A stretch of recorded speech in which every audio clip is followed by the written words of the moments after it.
Ángela Guerrero, estudiante de la carrera de Medicina Veterinaria, y te invito a conocer un poco más de mi facultad. Contamos con varios laboratorios donde ponemos en práctica todos los conocimientos adquiridos en las aulas. Una de nuestras principales áreas de práctica nos permite aprender sobre la producción de leche y el manejo de los bovinos. Además, trabajamos con animales como cabras, caballos, cuyes y próximamente conejos. También tenemos áreas de trabajo con animales como cerdos y peces. Y también aprendemos a hacer balanceado. En estas instalaciones se desarrollan proyectos académicos y de investigación con estudiantes de grado y posgrado. Nuestra formación es completísima. Si no lo has decidido, esta es tu mejor opción. Estudia Medicina Veterinaria en la UTM.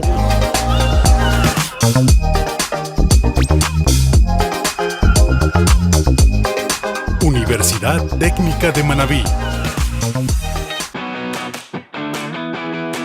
Hola, soy Ulex Elcibar, estudiante de la Facultad de Ciencias Zootecnicas de la Universidad Técnica de Manabí, Extensión Chone, y te invito a conocer un poco más sobre mi carrera.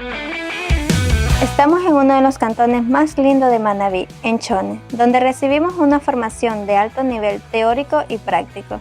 Contamos con varios laboratorios en las diferentes áreas de la zootécnica. Una de nuestras principales áreas de práctica nos permite aprender sobre los diferentes sistemas de producción, donde experimentamos sobre los elementos de dicho sistema, como el manejo, la alimentación, reproducción, entre otros. Además, tenemos áreas de trabajo con animales como bovinos, cabra, conejos, aves y porcinos. También áreas especializadas de producción como el Centro de Reproducción Porcino, Laboratorio de Nutrición Animal, Suelo, Bromatología, Microbiología y Digestibilidad Ruminal, in situ e in vitro. Además, aprendemos a hacer raciones alimenticias para todos los animales que se encuentran dentro de la granja experimental de la facultad. En estas instalaciones se desarrollan proyectos académicos y de investigación con estudiantes de grado y posgrado. Si te gusta la producción animal y no has decidido tu carrera, esta es tu mejor opción. Estudia Ingeniería Zootécnica en la UTM. Te esperamos. Universidad Técnica de Manabí.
Bienvenidos al primer programa UTM al Día, donde tendremos los sucesos más destacados de la universidad. A continuación, te presento los eventos más importantes de esta semana. Los estudiantes de la carrera de turismo celebraron a lo grande sus 4 años. Se vivió una verdadera fiesta donde conocimos los proyectos más destacados de esta carrera.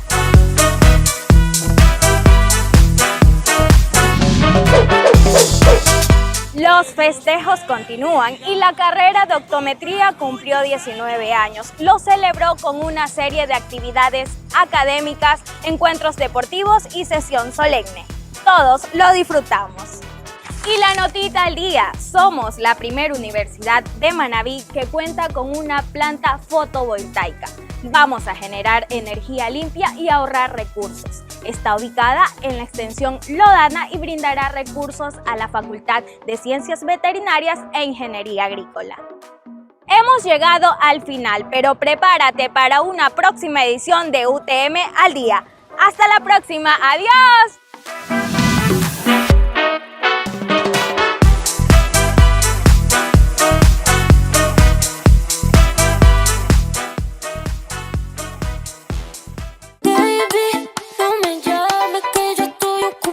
Iniciamos recargados esta semana con UTM al Día. Te traigo las notas más destacadas de esta semana. Les cuento que la Unidad de Inclusión, Equidad Social y Género brinda capacitación a 50 funcionarios de la Fiscalía de Manabí. Somos sin duda una universidad inclusiva y nos comprometemos para que las demás instituciones lo sean. Póngame aplausos porque la UTM va por el rumbo internacional. Firmamos convenio con la Escuela Europea de Dirección de Empresas, lo que permitirá programas de posgrado internacionales, pero además podremos tener viajes de intercambio para docentes y estudiantes. Y la notita al día: 187 nuevos profesionales de la Facultad de Filosofía, Letras y Ciencias de la Educación se graduaron. ¡Qué ventote el que se vivió en la facultad! Y qué lindo que todos hayan culminado sus estudios. Hemos llegado a la parte final, pero recuerda estar pendiente de UTM al Día. ¡Hasta la próxima!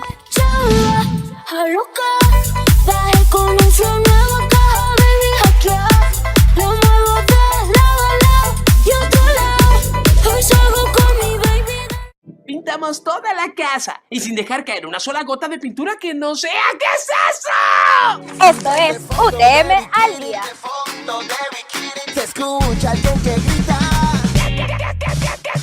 Los estudiantes de la carrera de Ingeniería Mecánica son unos genios. Presentaron la feria de proyectos de termodinámica y qué buenos trabajos pudimos ver. Propuestas para la generación de energía fueron la sensación. ¡Qué capacidad la de estos chicos! Orgullosamente de la UTM. La Facultad de Ingeniería Agronómica recibió una delegación de estudiantes de la carrera de Agronomía del Instituto Superior Tecnológico Ciudad de Valencia.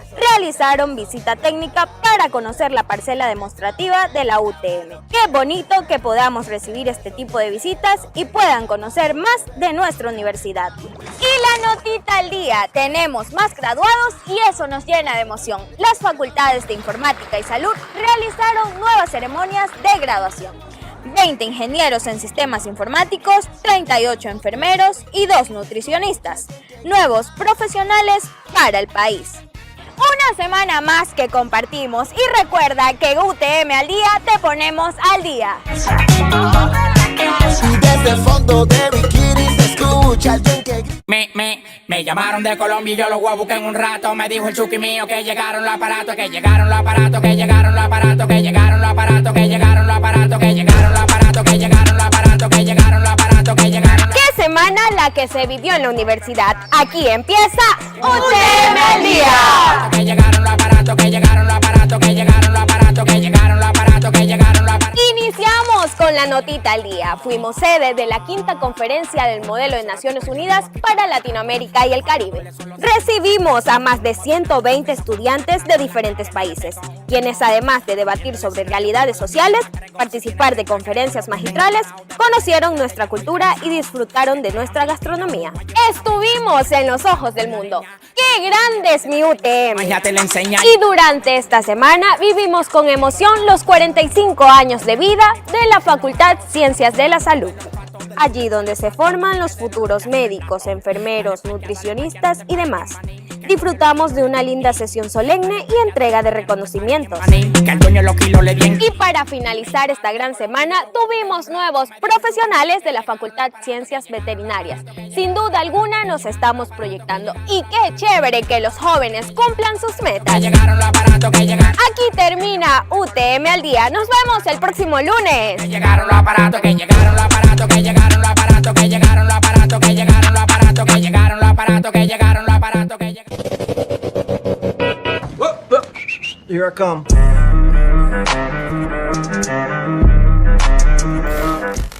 Iniciamos una nueva nueva semana de UTM al día. Quédate que te cuento lo más destacado de esta semana. Yo pa' y patel, la muñeca, la brasa, los modelos de Mattel. Si no quiero contigo, no me tires a mis... Firmamos nuevo convenio internacional, esta vez con la Universidad Rovira y Virgili de España, lo que permitirá la actualización de conocimientos en investigación, así como movilidad académica. Soy la jefa y tú eres la secretaria. Nuestros profesionales graduados en ciencias veterinarias recibieron capacitación de actualización de conocimientos sobre cirugía en tejidos blandos. Estas actividades son canalizadas a través del Centro de Seguimientos a Graduados de la Facultad.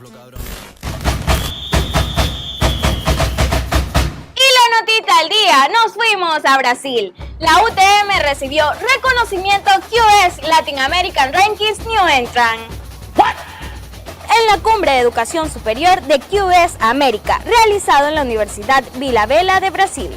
Nuestro rector nos representó y seguimos abriendo camino rumbo a la internacionalización. Gracias por ser parte de UTM al día. Sigue pendiente y acompañándonos. Hasta la próxima.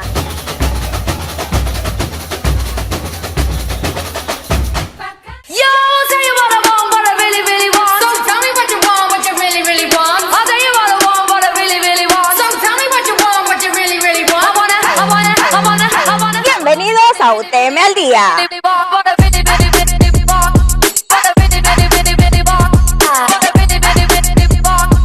Seguimos fortaleciendo lazos de cooperación. Esta vez, la Unidad de Inclusión, Equidad Social y Género de la UTM realizó capacitación en educación inclusiva a docentes, personal administrativo y de servicios de la Escuela Superior Politécnica Agropecuaria de Manabí, SPAN. Fue una jornada llena de experiencias y conocimientos. Firmamos convenio de cooperación interinstitucional con el GAT Parroquial Rural El Progreso de la provincia de Galápagos. Este convenio tiene como objeto capacitar a la población rural de la parroquia El Progreso en ciencias agropecuarias. Y la notita al día, tenemos nuevos profesionales de tercer y cuarto nivel. La Facultad de Ingeniería Agronómica realizó la ceremonia de incorporación de 20 nuevos ingenieros agrónomos de la promoción 204, mientras que el Instituto de Posgrado graduó a 100 nuevos profesionales de cuarto nivel. ¡Qué lindos eventos que se viven en nuestra universidad! Aquí finaliza UTM al día. Los dejo con este hermoso atardecer.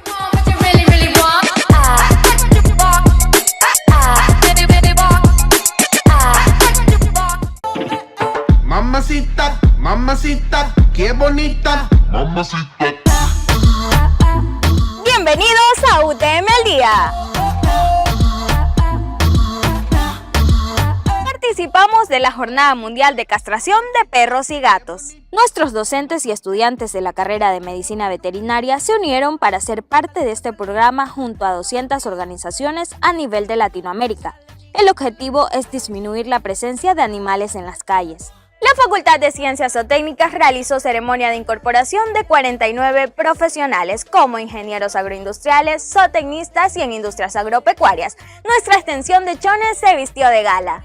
Y la notita al día, fortalecemos lazos de cooperación interinstitucional. Una delegación de la Universidad Técnica de Manabí, encabezada por nuestro rector Santiago Quirós, participó de la firma de convenio con la Universidad Tecnológica Empresarial de Guayaquil, el cual tiene como objetivo fortalecer el desarrollo de programas, proyectos y actividades que contribuyan al mejoramiento de la calidad de la educación superior.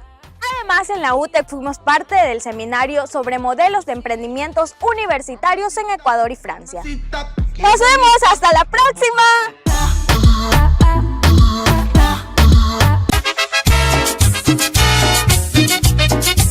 Bienvenidos a UTM al día.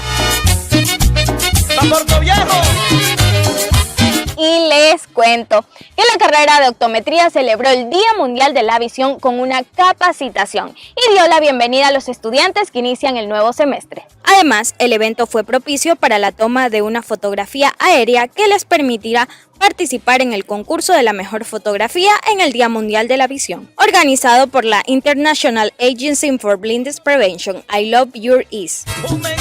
64 años de vida institucional celebró la Facultad de Ciencias Matemáticas, Físicas y Químicas, con una sesión solemne presidida por las autoridades universitarias y de la facultad.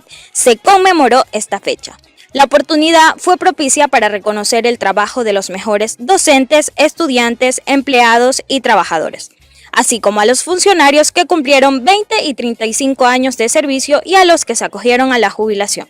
Una delegación de nuestra UTM encabezada por nuestras autoridades fue parte de la celebración de los 202 años de independencia de Puerto Viejo. Se vivió una verdadera fiesta con alegría y civismo. Nos vemos en un próximo programa.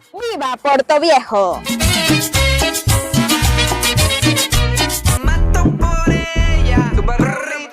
Quiero darte en fall en la silla, ponle rodillas y olvida. Bienvenidos a UTM al Día. Está bien pilla, chipete, le gustan los billetes. La Facultad de Ciencias de la Salud graduó a nuevos profesionales de las carreras de Medicina, Enfermería y Laboratorio Clínico. Una verdadera fiesta se vivió en la explanada del Instituto de Posgrado. ¡Qué grandes que son nuestros nuevos profesionales!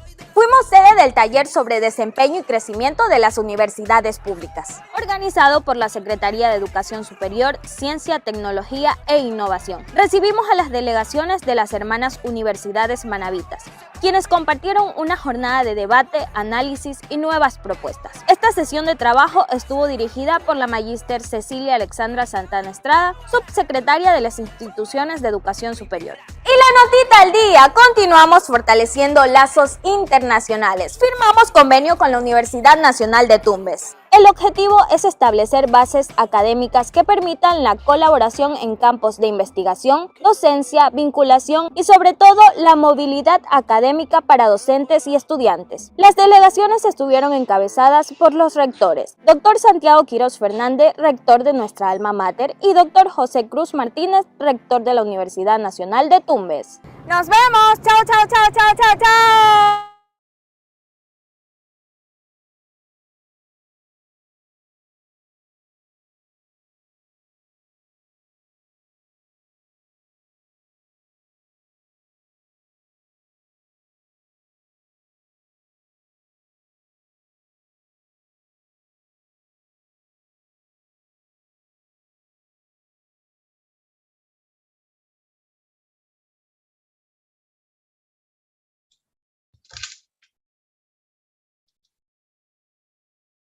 Good morning, everybody. How are you today? We're ready to start this last round of conferences.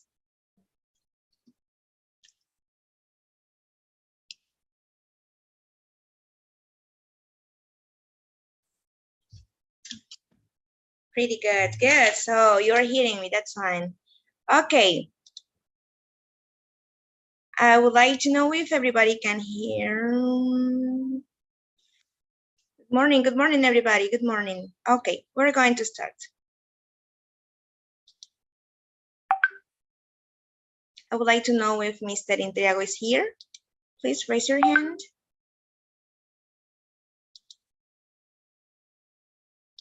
Yes, okay. It will be fine. Well, education is the passport to the future. For tomorrow belongs to who prepared for it today, Malcolm X. Ladies and gentlemen, welcome to the third day of the 5th Congress of Modern Languages, Communication, Culture, and Identity. This will be a morning in which we will share not only knowledge, but also experiences that will surely enrich our teaching work in all areas, especially the English language teaching. Thanks in advance to the speakers and participants of this conference, which will undoubtedly be of great interest to all. You're welcome. This morning, we will have a keynote lecture followed by 4 presentations. It should be noted that we had planned a second conference at the end of this morning, but for reasons of force majeure, Dr. Michelle Marie Armijos will move her intervention to the afternoon, starting the second block at 2:30 p.m. Without further ado, let's welcome Dr. Eder Intriago Palacios, PhD. He has obtained his PhD degree in Curriculum and Instructions at Kansas State University with a dissertation entitled Taking Instructional Coaching Up a Notch, the impact of PDI on vocabulary, teaching, and learning. He has also 2 master's degrees, one of them in curriculum and ESL instruction, and the other one in English language teaching. Mr. Intriago has worked as a translator and interpreter, professor of English as a second language, and the postdoctoral fellow. He now serves as a teaching assistant professor at the University of Kansas. With more than 1,000 publications and participations in different conferences and symposia, Dr. Intriago comes today to share with us his dissertation entitled Internationalization of Higher Education in Ecuador, Challenges and Opportunities. Before starting, let me remind you that this first part, the keynote, will last 1 hour plus 15 minutes for questions. Then we will have the participation of 4 speakers who will have a space of 10 minutes each one and 5 minutes for the round of questions, right? The link for the attendance will be shared through the Zoom chat in a few minutes, okay? Doctor, you're welcome. We're listening attentively to you. The room is all yours. Thank you very much, Martha. It's a pleasure for me to be here today, sharing with you a little bit of my experience in this beautiful field of, learning how universities expand their relationships across the world. And let me just share my screen so I can start with, the actual presentation. Okay, so.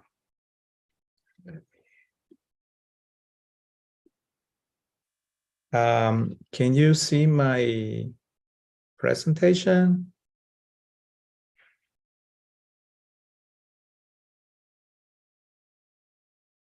Okay. All right, so let me first tell you a little bit about me and how this topic, you said, Martha, that this is my dissertation. This is actually a topic of interest that I began exploring a few months ago. Well, not really a few months ago, but like about a year and a half ago, when I became part of the Curriculum and Instruction Department at Kansas State University, specifically working with the Global Education Outreach Office. Well, I am a professional that, as you mentioned, started as, with an interest in learning English myself. Let me tell you about my story a little bit, how I started this journey of learning English first, then taking a deeper interest in language in general, and then moving on to actually teaching it. Because, when you learn something that you find valuable, you want others to go through the same experience as well. So I guess that's what, happened to me.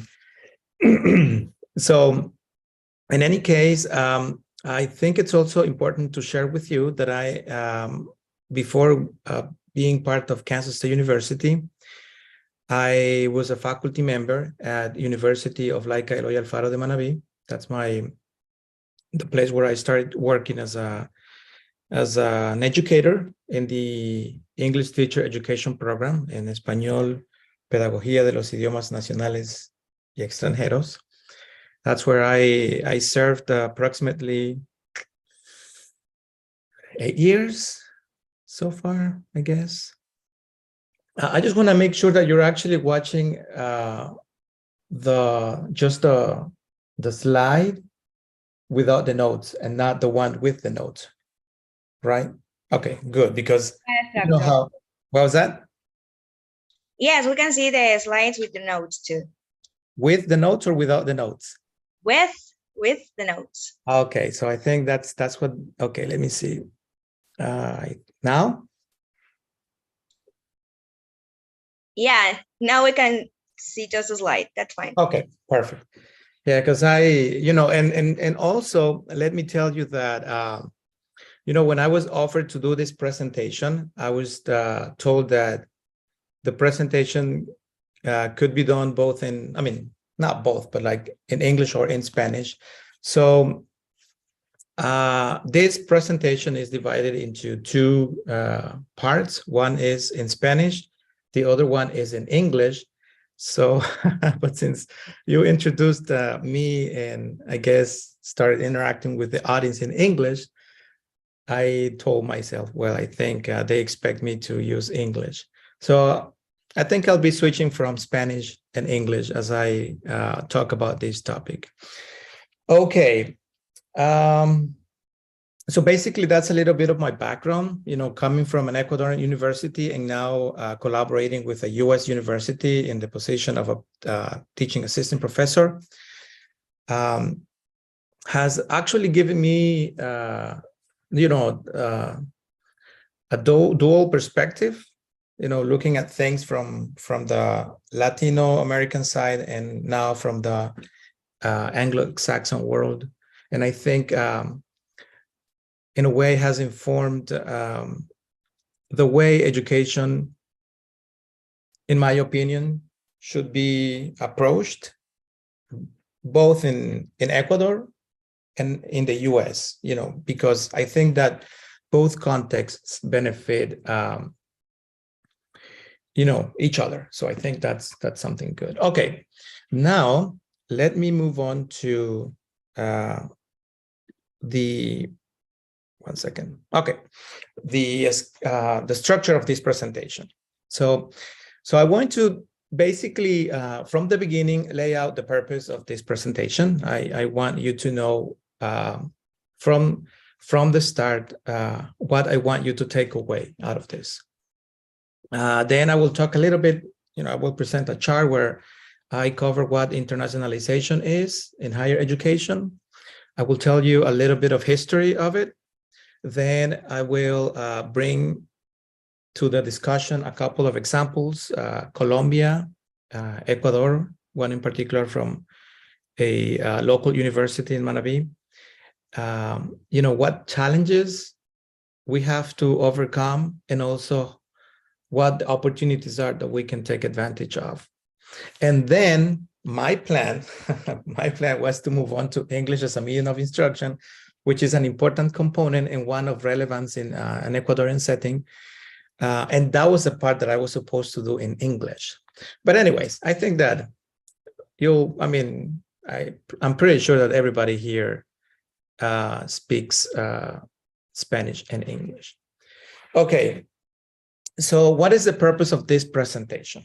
Okay, as I said, my being part of ULEAM and part of K-State has given me or has actually put me through experiences that in your professional path you kind of want to share with others.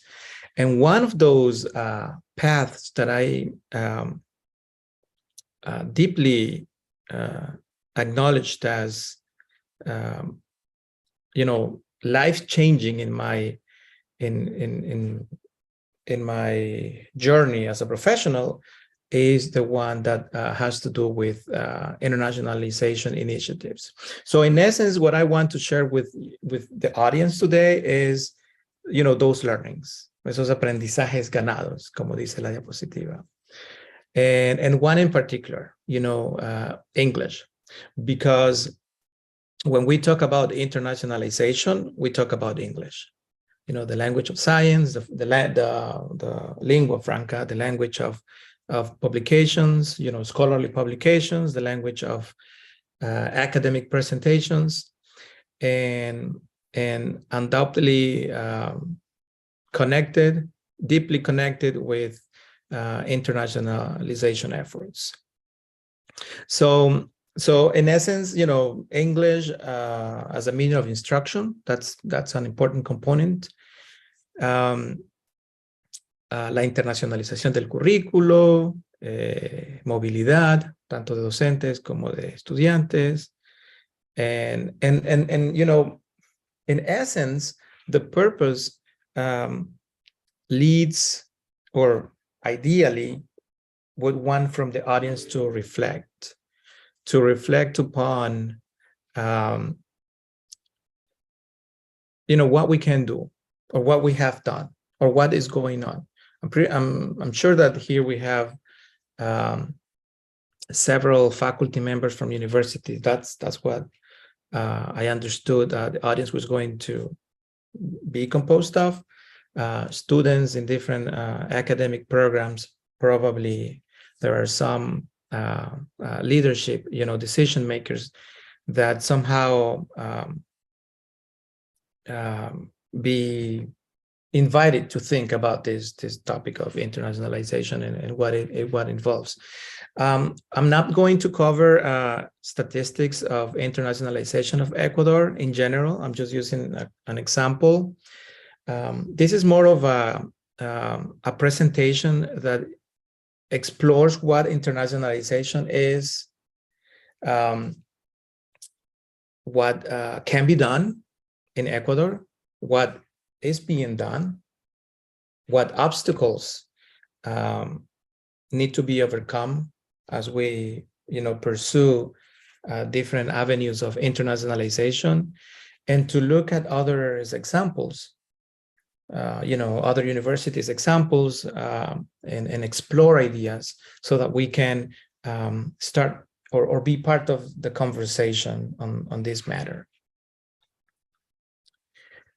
I'm going to now start with, oh, wait a second.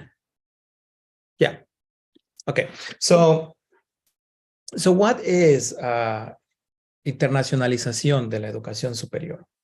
So, you know, at the surface level, we immediately think mobility, you know, sending students to other universities or faculty members, you know, professors, or receiving students or receiving faculty members. That's kind of like the first idea, or the one that we can easily associate with internationalization of higher education, or of any, you know, of any kind, even in institutions of other sort. But we can say that you know, this strategy, because I think it's an international strategy, an institutional strategy, that on the one hand seeks to provide educational services from an international perspective, right? And not just from an international perspective, but within the boundaries of the university. It's something that yesterday I heard a person here I'm in Colombia right now. I heard a person say, internacionalización en casa.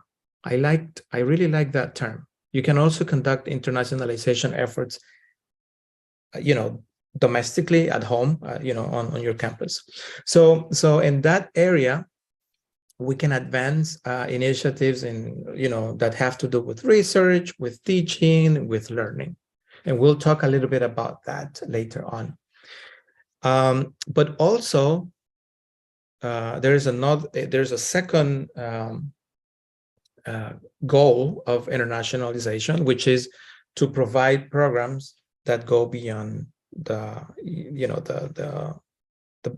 cross the borders, that take place in international contexts, whether it is, you know, for us in Latin America, whether it's in the US or Canada or in Europe, which are the main areas that we can think of. We can also think of Asia and Africa, but I think it's Latin America, the US, and Europe. Okay, so, and again, also including initiatives that have to do with the students, with the curriculum, with the teachers, and in the roles as instructors or in roles as researchers. Now, before we get to talk about the specifics of specific cases of internationalization initiatives in South America and Ecuador, which is the focus of this presentation. Let's talk a little bit about the history of internationalization in higher education. So, research says that the nature of universities and the nature of higher education, because it seeks to prepare individuals to be universal in thinking, we can say that the university was born as an international entity. But the majority of the universities, that appear, because we had Oxford in the 1500s and Oxford and Cambridge, basically, and other universities in Germany, but like the appearance of universities at a larger scale kind of start between the 18th and 19th centuries. But these universities appear within a context of very or strong national ties. They want to differentiate themselves. Universities, want to differentiate themselves based on ideologies, based on specifics of the history, the geography, the culture of the nations where they were established. So we may say that at the beginning, universities had this somewhat international character because of being universal preparation, but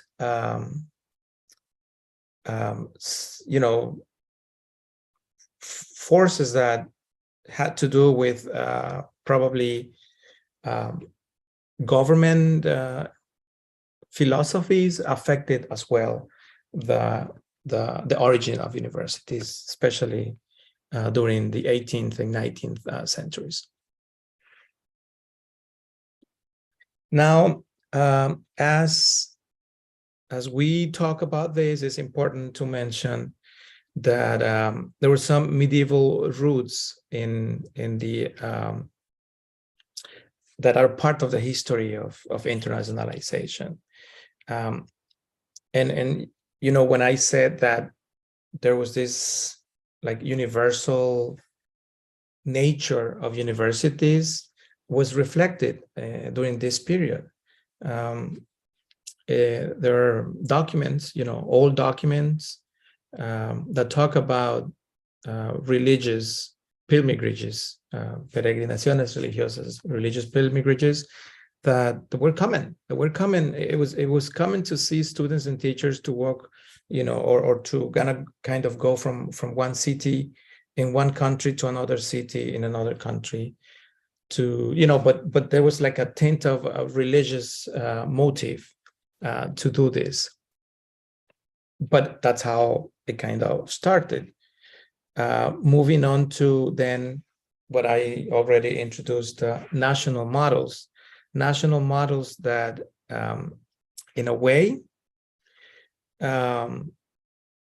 like I said, were the result or responded to localized, or specific visions, ideological demands or even professional demands, because the university at the beginning was seen as this place where professional, or actually not professional, but to be professionals would have to fit or meet actually the requirements of the industry, the requirements of the economic model, or demands connected with the vision of the country in terms of productive models.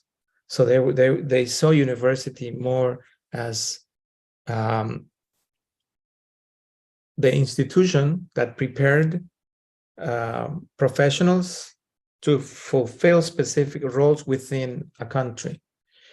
And in a way, that was something that you can see led to the next part, which was the impacts of the two wars, World War I and World War II, that basically changed how we conceive the world.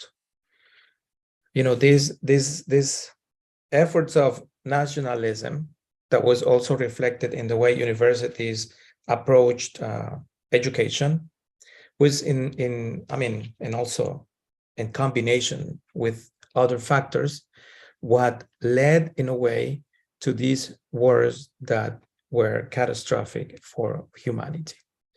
So I'm not going to talk about the wars. We I guess know in detail, probably more than the topic of internationalization, that these wars were tremendous in their negative effects, reshaped the geography of Europe, and changed the way the world saw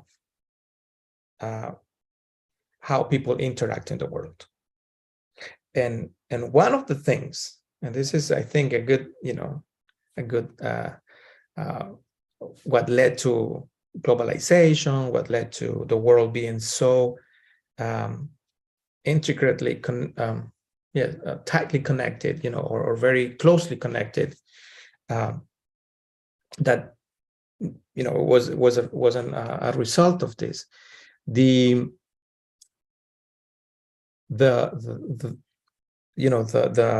The effects of those words in higher education got to the creation of several institutions that have been, we can say, the initiation of internationalization. Among these institutions, we have the Institute of International Education, IIE. That's an institution created in 1919. That was after World War I, which took place from 1914 to 1718. That was in the US. There is another institution whose name is in German. So I don't know German, the Dutch. Okay, so that name, that was an institute in Germany, created in 1925. The British Council, I think that if we have English language teachers here, you can associate or find this name familiar, because the British Council is the one responsible for something that we talk about pretty much every day. If you're English language teachers, you talk about the Common European Framework of References for Languages, el Marco Común Europeo. So the British Council, and also the Fulbright program, that was a program that resulted as the efforts to get scholars from countries that have income that is not enough to be able to cover tuition or expenses in countries where the prices are comparatively higher. In 1946, and I'm pretty sure that a lot of the attendees here are familiarized with the Fulbright program. There are, I may be mistaken, but hundreds of Fulbrighters in many countries of the world. Okay, so this is kind of like a walk through the history of internationalization. Internationalization, you may be guessing now, it's a movement that took more momentum in Europe, which is true. We talked about World War II, World War I. Those are events that mostly affected Europe. They affected Asia and North America, but mostly Europe. But Europe is basically the region where internationalization as cooperation started And one of the programs that is kind of emblematic is the one here called Erasmus. Erasmus appears in the 90s, actually in the 80s, as you know, the efforts, little smaller programs between Germany, between Sweden and other countries gave rise to Erasmus as a more continental initiative in Europe.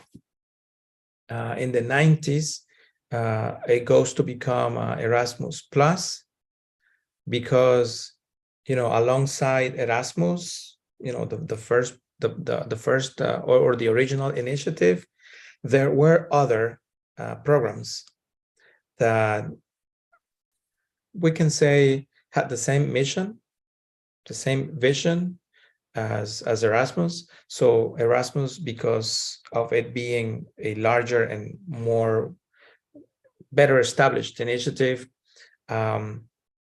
took these other smaller programs, and that's why Erasmus Plus became, you know, that the plus added to the original name. Okay, so and that, you know, we have kind of like fast forwarded to 1980s, 1990, and around 1990, you know, mid 19 like, let's say 1995, close to 2000, we started talking about globalization. This is a term that pretty sure everybody is familiarized with. And globalization, in a way, involves the world. But as you will see now, not necessarily involving the world has meant to be collaboration, right? In the case of the UK, USA, and Australia, they saw an opportunity in people's interests in benefiting from international experiences, you know, in this structure of internationalization, to see a potential economic or financial benefit. And that's how these countries have approached, especially recruiting international students. They have seen that as a way of generating income. And I'm not saying that that's the only thing they do. I'm just saying that that's a big motivation. That's a big reason behind efforts of internationalization. But there are some benefits. There are some side effects of that, let's say, a little bit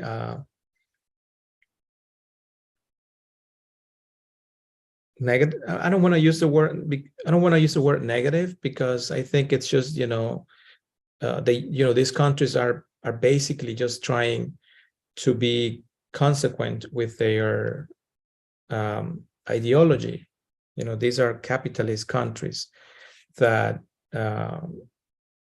use this model, and I think these three countries have very successful models. That's debatable, but higher education in these countries is, you know, well developed, and that's why these countries are highly regarded, and students want to go to these countries. But nevertheless, there are many opportunities associated with people's interests in having some sort of relationship with these countries, the universities in these countries. But I think it's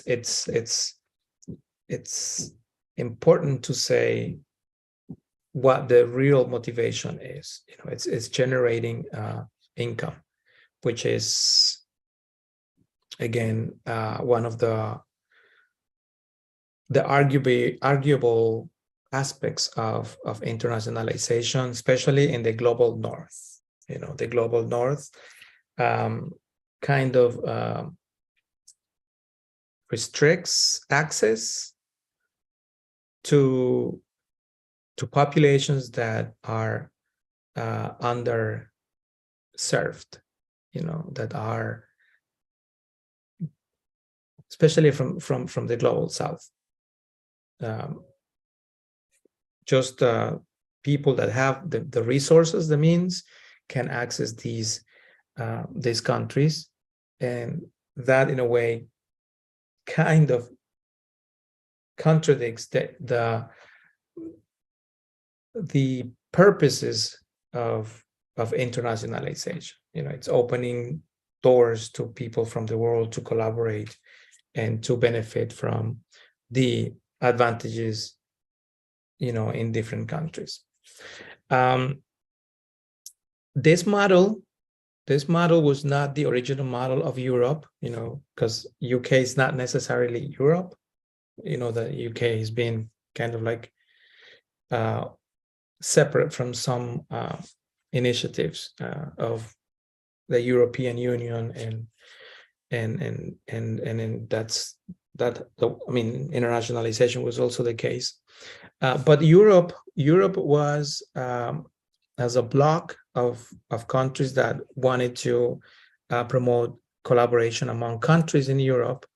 They actually had that collaboration as the main goal, not really profiting from students coming to their universities, but as a genuine effort. However, in the last, I would say, 20 years or maybe 15 years, they are inclining towards the model of the US, which is generating revenue from recruiting international students. And that's a little sad, because that is widening the gap between the countries that have and the countries that don't have as much, because not having the resources becomes an obstacle, becomes a barrier to accessing, and that keeps the North and the South very separate. Okay. So that's Europe, that's Europe, and taking into account, let me just go back, take this into account. See, this is internationalization, different services that can take place locally, on the university campus, physically or virtually. And you also have initiatives that can take place in other countries. Okay. So what's one example? And I want to share with you a personal experience that I'm having, as I speak. I'm in Colombia as part of a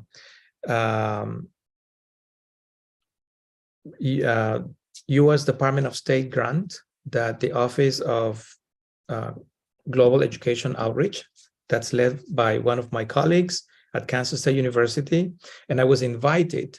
This grant was awarded to the director of this office, and this person invited me to come and visit universities in Colombia. So there is this network called CCYK. That's the name they kind of throw in all the conversations they have is Colombian Challenge Your Knowledge. It's basically a network of 31 universities in Colombia, public and private, that distributed all across Colombia, all accredited and well-ranked universities with high quality. And basically the goal is to promote Colombia as an international destination for higher education and quality education. So sometime, probably 2 years ago, while doing research, I came across a document that said that Colombia was a country that sends more students, college students, to the US. So at that time, I didn't know, I was not, internationalization of higher education was not one of my research interests. So back then I was like, how is that possible? I mean, because the list, the first country, Colombia versus other countries, was, the gap was really huge. So especially in comparison to Ecuador, Bolivia, Venezuela. So now I can see why Colombia is having a great number of exchanges. And that's just one, that's just one piece of information, because internationalization involves a lot of other things. This network encompasses universities from the different regions in Colombia. The region that we are visiting is the Caribbean region, and we're visiting universities in Cartagena, actually it's just one university in Cartagena, which is part of this network, a university in Barranquilla, and a university in Santa Marta. And as I have participated in these conversations, I have come to a better understanding of why these universities and why Colombia is having such an important international presence in the US and also in Europe. Okay, so that's something that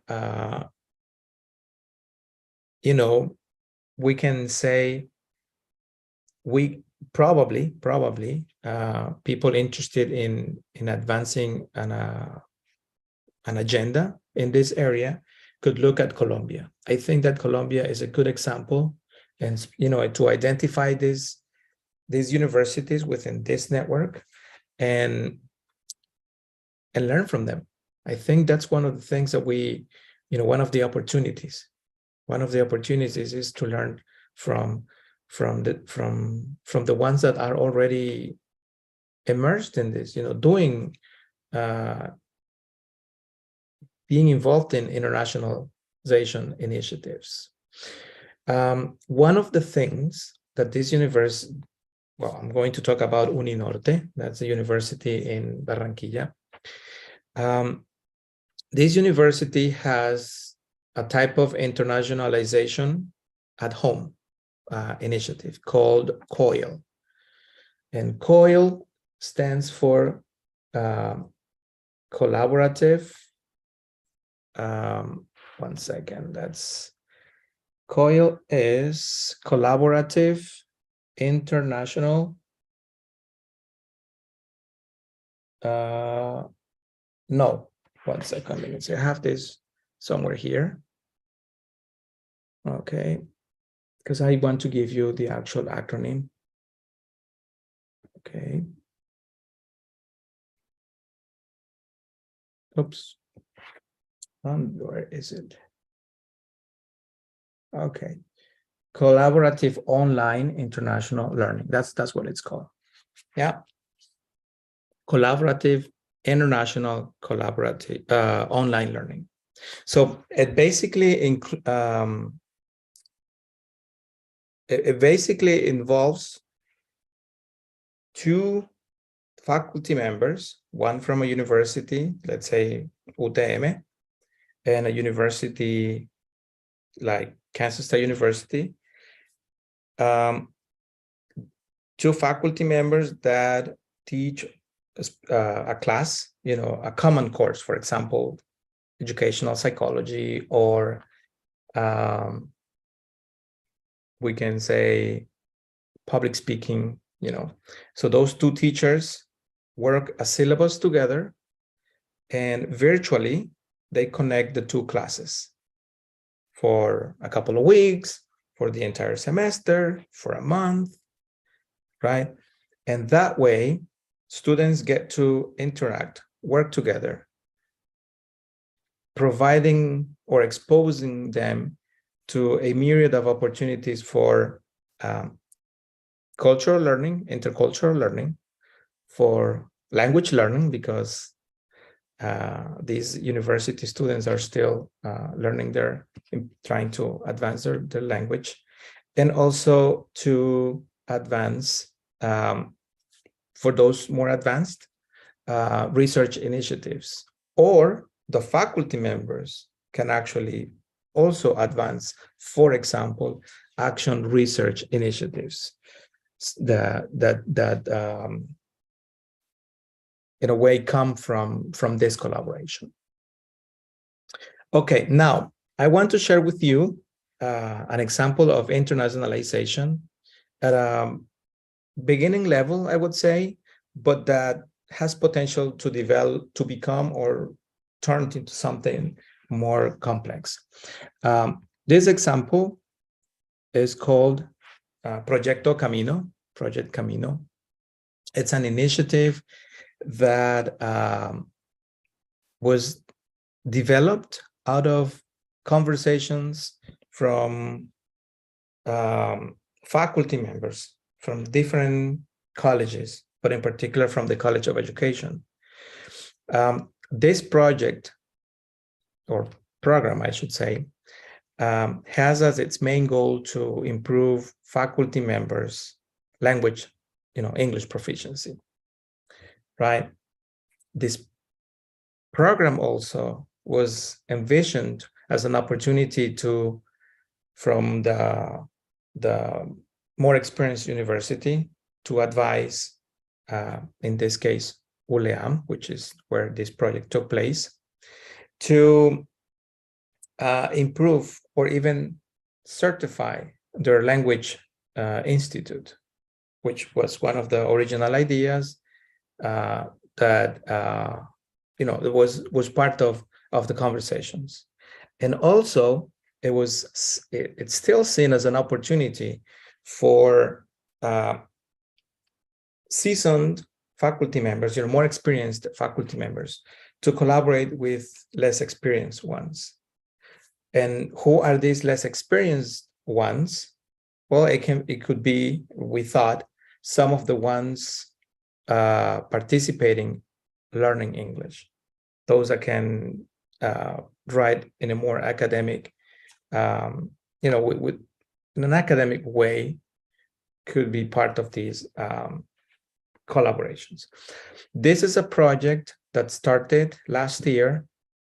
They had a cohort of 5 participants, and now has 11 participants that are immersed in a series of activities that have now evolved in complexity, and that are looking at an opportunity, which is how these faculty members can become spreaders of the knowledge, spreaders of the language knowledge, the content knowledge, the pedagogical knowledge learned during their stay at this university, at Kansas State University, in a way that contributes to the internationalization efforts that the university has in the short, medium, and long term. And what are those opportunities? All of these that you can see here on this slide. that have to do with mobility for students, for teachers, because you just need to have one concrete thing to take place. And then you have opportunities to explore others because you gain time, and you also kind of learn from the present experience that you're having. And I want you to look at this. I think that this is something that like I said at the beginning, the purpose of my presentation is just to generate discussion, discussion on these topics. So you have all of these possibilities, that have to do with mobility, research and collaboration, possible programs, dual programs or degrees, short summer classes, virtually or in person, initiatives as COIL, the one that I just mentioned. And also, there's an opportunity to learn in writing for grants. Grants are, en español se llaman subvenciones gubernamentales from other countries, from, your government, your local government, but also from other institutions that can help with getting the resources, the funds, because these programs require, financial support. And and part of applying for grants has to do with learning where those grants are. So you have the keyword grant, and that's, I guess it can be your first stepping stone as you learn how to get more involved in this world of getting the resources, the financial resources to fund some of these programs. And finally, the implementation of EMI, which is something that I want to dedicate a few minutes. Now, what are some of the obstacles or the challenges? Not obstacles, but like more in terms of challenges. Something that I have noticed, in my short time in this area, is that there are some bureaucratic barriers. Universities, especially public universities, have a lot of red tape. Red tape is papeleo. They have a lot of trámite burocrático that delays the processes at the beginning and also at the end when it comes to, for example, covering costs. That's something that universities need to look at. They need to look at having everything considered. For example, if they're thinking of bringing students from other countries, they need to think of housing, transportation, food, cultural activities, etc. Administrative procedures. So that's something that I think is it's a big challenge for some universities. Like I said, I'm not an expert on how internationalization efforts are being handled, in universities in Ecuador. I can tell you what can be done, and what I have observed, and this is kind of anecdotal in a way, it's based on my experience. Also, learning what it means to do internationalization. That's I think there's a lot of guessing.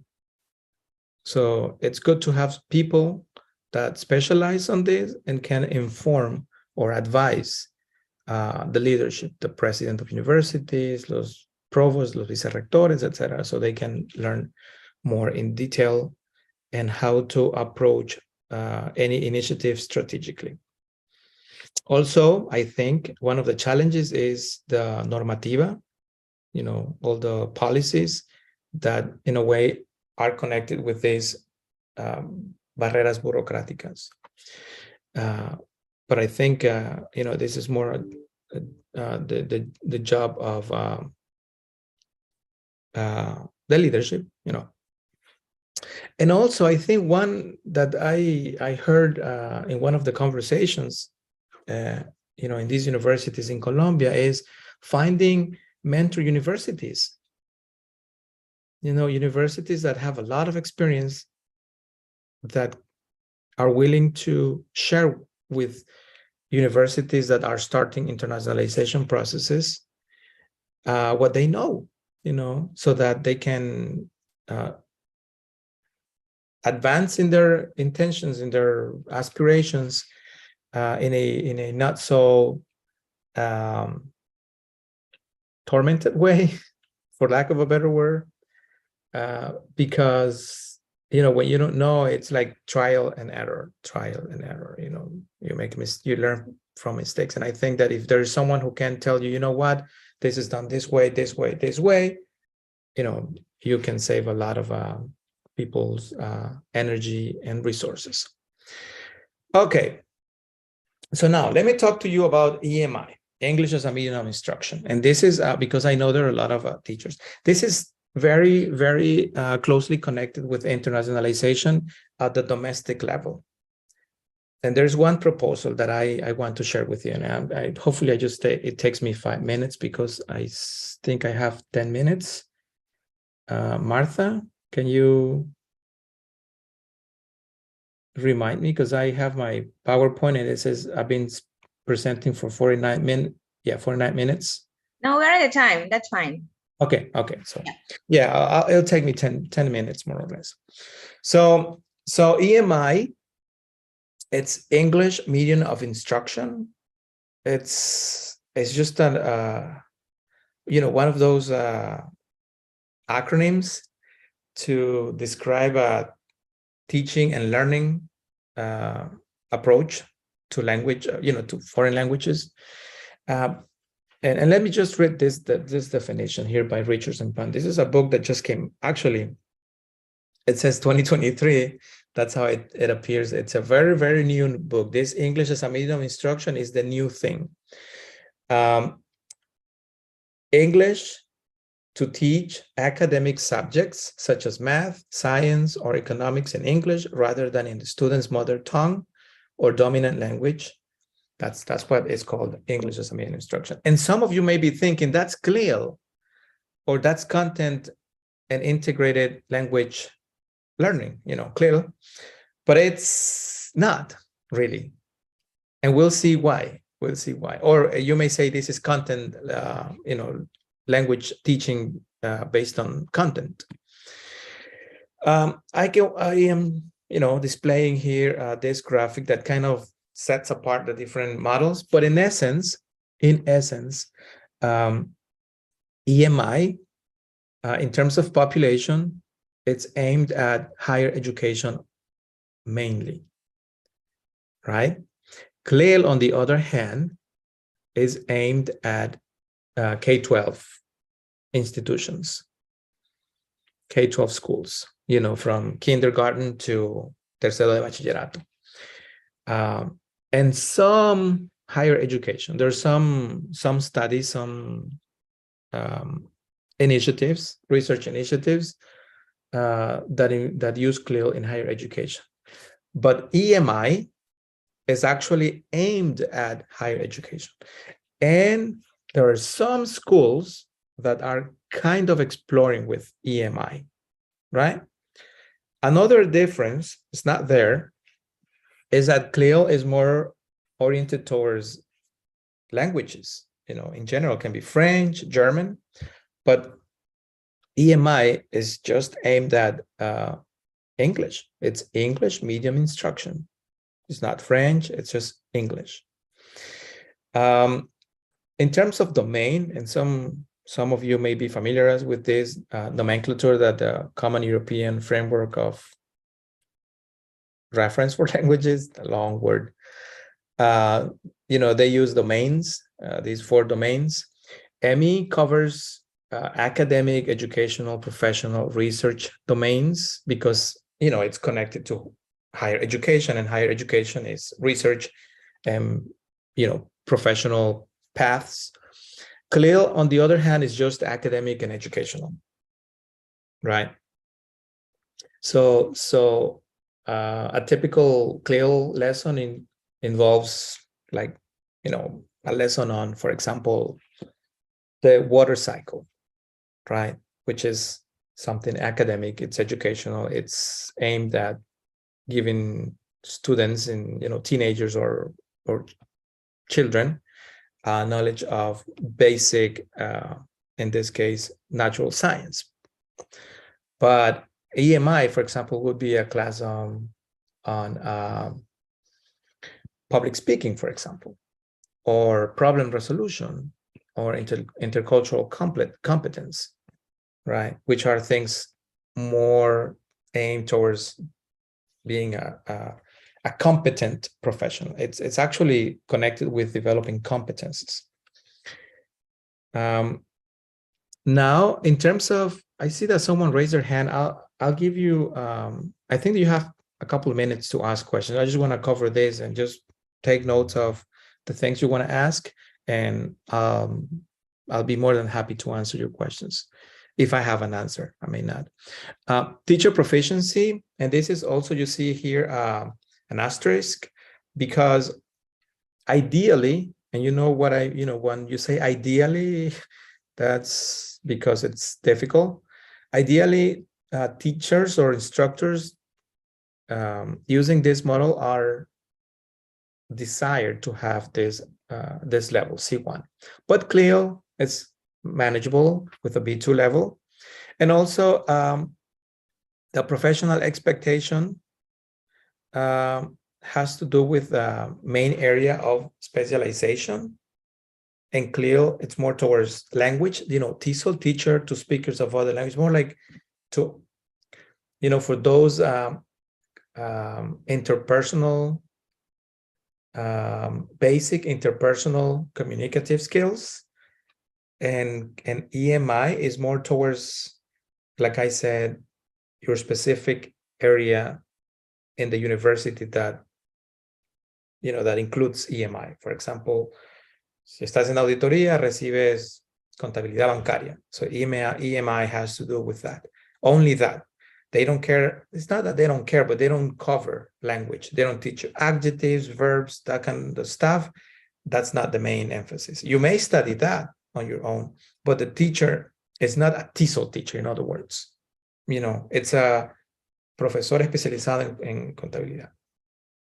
Okay, so my comparison was mainly done between EMI and CLIL. You can also compare it to EFL and ESP, English for specific purposes, but I think that I wanted to cover the main. So how can EMI be part of an internationalization initiative? Well, basically by developing global competencies. Universities talk a lot about internationalization. And when you talk about internationalization, you can think of ser un profesional internacional, un profesional que puede insertarse en los ambientes de trabajo locales y del mundo. And that's where I think we can, this is my suggestion. My suggestion is that universities, one way of doing this internationalization of the curriculum, because that's at the curriculum level, is to create or to incorporate in the general education of the university, como asignaturas institucionales, some that are taught in English or partially taught in English in each of the semesters.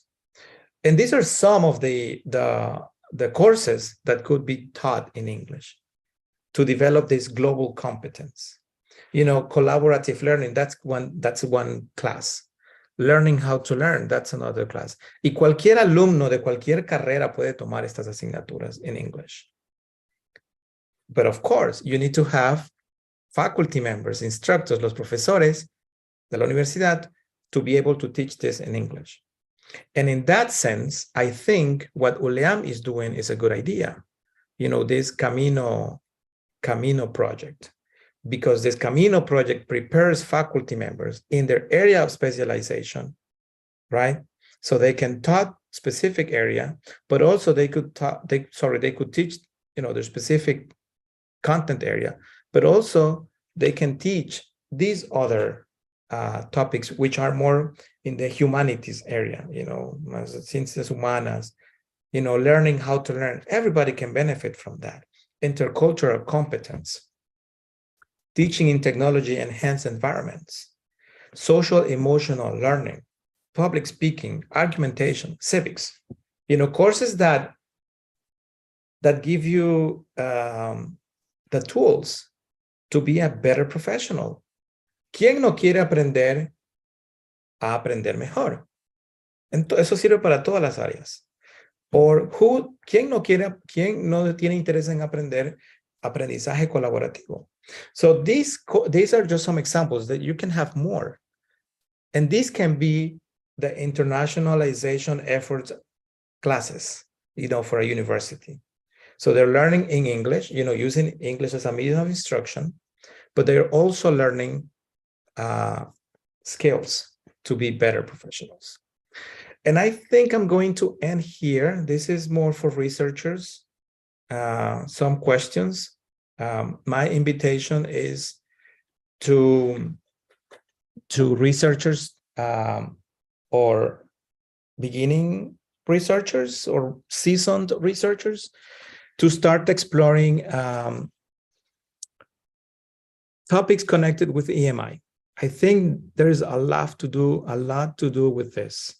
One question, for example, that I in particular have is what kind of professional development programs for teachers are most effective to bring about changes, in terms of language competence? Or, for example, what goes on in the classroom to identify appropriate EMI pedagogy in practice? Es decir, ¿qué funciona en el aula de clases? Estos profesores que vienen a enseñar estas asignaturas. ¿Qué funciona? ¿Qué no funciona? ¿Qué impacto hay? You can do a lot of things. But anyways, there is one more thing. There is a journal. It's called English Medium Instruction. It just came out last year. Oh, actually this year. No, last year. And they are one of the opportunities that faculty members interested in doing research have for publishing the results of their projects. So I hope I have covered your expectations. I guess you came to this meeting, to this presentation with some expectation. Hopefully I contributed to your thinking and reflectioning processes. And also I hope that you continue the discussion and hopefully Ecuador has a network of this kind, such as the one in Colombia, that we can use to advance efforts as a country, not just individually as universities, but as a country. Thank you very much. You're welcome, Doctor. It has been a pleasure for having you here in this room. Well, this has been a dissertation in which we have learned how, over the time, the importance of the internationalization of universities has increased. And with them, the service it offers, like Dr. Intriago said before, not only for knowledge that reaches different parts of the world, but also the integration of work, science, and culture, right? Thank you very much, Doctor, for your contributions. Now it's your turn, colleagues. Any questions, concerns, or contributions to this interesting topic, please raise your hands to keep the respective order. We listen to you. Any questions? Maybe something that you would ask?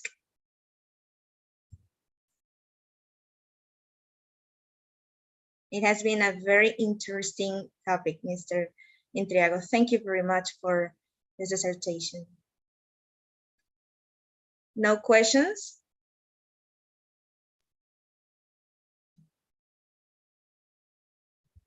In the comments say, congrats. Okay, here we have encouraged girl, Nicolai Parraga. Please. Hi, good morning. I have a question. What do you think, Mr. What really works in the classroom to teach students to connect with the class, with the subject that we are teaching? What do you recommend? Please. Well, as a teacher of English, I mean, your question, I can connect it with doing EMI in the classroom. It can be any other approach also. I think you have to know your students. That's probably the best route because you want to connect with your students. And that's one of the problems when we design our syllabus and our the learning activities and the assessment tasks, to check learning, that we don't take into account what our students already know, what our students want, and I guess, this answer leads me to say that you want to do that. You want to, at the beginning of the course, the semester, the class, get to know your students and incorporate that in the different lessons that you prepare, and be ready to keep learning about them, as you collect samples of the learnings. And this is not something that happens right away. Let me tell you, it takes time because, learning about all of the students in the class takes time. So there are some strategies that you can do. First of all, for example, you need to know about their level of English. That's something that you want to know. You want to know how they like to learn more effectively. Simple things like whether they like to study more on their own, or whether they want to incorporate things such as, like the teenagers now, for example, if it's teenagers, they like to work with technology. So I think that it's short answer is it's learning about them. It's learning genuinamente learning about them, and taking that into account in the lesson preparation. I think that everybody appreciates. I think that, when you realize, este profesor se da cuenta que me gusta y toma aquello en nota, I think that you feel like, he's listening to me, he's looking at me, and that's valued by, I would say, most students. So yeah, that's what I can say.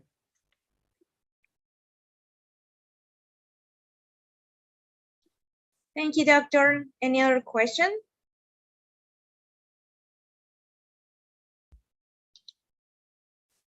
Thank you, Nikolai, for your intervention. Okay, no more questions. Mr. Lucas, please. And Hi, everybody.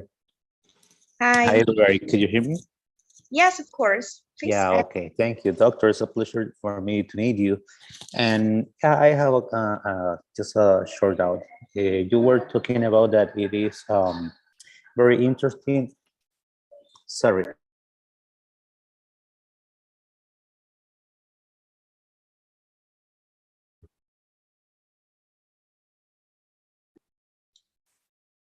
Something happened to you, Mr. Lucas. Are you there? Yeah, so sorry for the interruption. So my question was is this. After the lockdown, because of the pandemic situation, most of the students were accustomed to use technology. And now when we came back to classroom, I mean, So we have to deal with the idea to work with both technology and old-fashioned styles. So can you share us any suggestion how to deal with in terms of that not all schools have the same facilities to work with both, right? Technology and old-fashioned, I mean, paperwork, something like this. How to catch attention from students to get advantage from this coming back to classes. Thank you, Doctor. Okay, Mr. Lucas. Well, that's a we have to look at the possibilities. First of all, you know, I'm working on a project that involves telepresence robots, and these originally we wanted to have these robots enter classrooms of public schools, and it was an honest attempt, but unfortunately the schools were not prepared for this project because the internet was too slow, right? So we ended up working with schools that had an internet connection that actually allowed for the project to be executed. I mean, not even be successful, but be executed, because the robot requires internet. So that's like, because we can't just say, you can do this or that. We have to also acknowledge the reality, and we have to work within those realities what we can best do. I think that schools were already teaching in general, teaching and learning was already on a path to doing online learning, using technology, tools such as Zoom, or all the things that we probably know, and it's not necessary to discuss. But what the pandemic did was just to accelerate that. The pandemic basically accelerated the rate at which we were going to this territory. I think that it's those things that we did during the pandemic just came kind of like overnight, and they have stayed. They will continue to stay. But I would probably say, it's on the one hand, teachers trying to keep up with the technological advances, like learning at, kind of like if they can't attend professional development programs, find ways to teach themselves. But also I think it's a combined effort. I think that it's undeniable that in Ecuador, and I'm using Ecuador, we need to make our voices heard, so that, for example, schools, because there's this trend, that's here to stay. But if the schools don't have internet, if public schools don't have that, it's going to be difficult for teachers to implement that, right? So, and I guess that's it's a complex stuff. It's a complex. I just don't want to give you, and this is not an easy answer, because I can say, yeah, it's good to combine technology, incorporate it in your class, but what if the schools don't have that, right? And if the students have already gotten accustomed to that, because at least from their homes, they had internet, they had at least a cell phone. I mean, even though that was already a challenge, but at least they kind of like, were able to do so. But in the classroom, it's a whole different story, because even if they are allowed to bring their phones, for example, if that was the case, they don't have internet. So, what can they do? So I think, the teacher would have to find ways to make do with what it is available and do their best effort, and then that's when the creative power of teachers comes to their best potential, when faced with difficulties, if you are a proactive teacher. I hope I have satisfy your question, Mr. Lucas. Thank you very much, Dr. Intriago. And well, your final words for the whole room before to start the second block. Thank you. Just to express a sincere thank you to all attendees here. And again, I just ratify my desire for you to continue the discussion amongst your colleagues in your universities. I would say my goal is just to be the initiator of conversations. This is just one perspective. I'm not saying this is the way, but I think Ecuador in general needs to have more discussions on this topic of internationalization. And like I said, hopefully someday universities can create a network whose goal is to have stronger international initiatives. So those are my final words. Thank you. Thank you very much.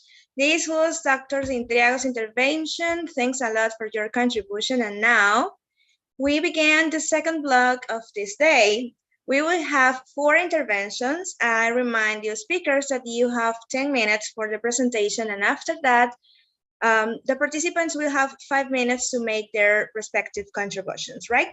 The link for the attendance form will be shared through the Zoom chat at noon, at 12 p.m. Thank you very much. It's time to set up to the plate and get passionate about your work amid to making e-learning courses that don't bore people to tears, but instead inspire and motivate them to learn a new skill, change a certain behavior, or improve their performance. Kemi Bien. Welcome to Ms. Kenia Ceballos Vélez and the group of authors of this research. They are Ms. María Antonieta Palma Cedeño, Carlita Jennifer Ceballos Vélez, Daniela Lorena Lor Lara, and Ms. Viviana Gomez Mieles. It's a pleasure to have you in this room, my colleagues from the Language Institute at the Universidad Técnica de Manabí. Their presentation is entitled Virtual Learning Environments, an Alternative Solution to Educational Process in Times of Pandemic. The room is all yours, girls.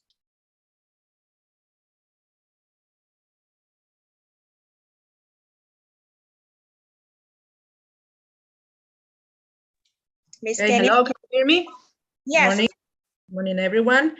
And thank you for being here. It is necessary to say that my exposition, my introduction will be done in Spanish since my research was done in Spanish together with other professors from the university, okay?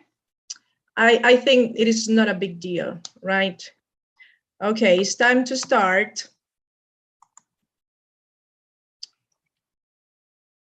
Ok, creo que mi presentación se está viendo. Listo.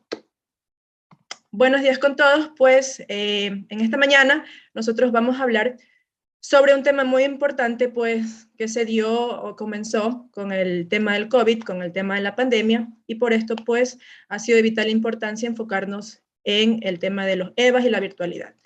Por ende, pues hemos preparado el tema, los entornos virtuales de aprendizaje, como una alternativa de solución en los procesos educativos, pues justamente en estos tiempos, ¿sí? Cuando, pues, cuando la presencialidad no se puede dar debido a varios problemas, como en este caso es el COVID.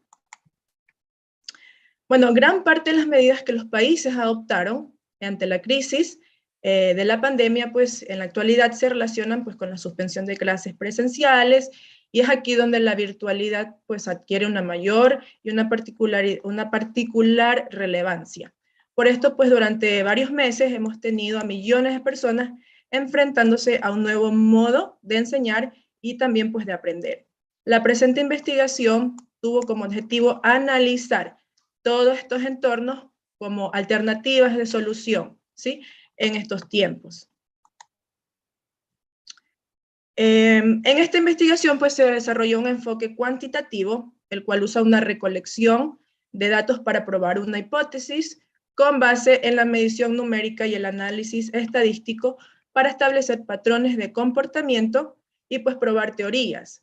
En cuanto a las técnicas a emplear, pues están la observación, la revisión del documental en algunas páginas pues que ya conocemos, como son Cielo, Redalic, Dialnet, que nos permitieron pues abordar estudios que han realizado anteriormente referente al empleo o al uso de los EVA durante la pandemia en la educación superior, pues por el coronavirus.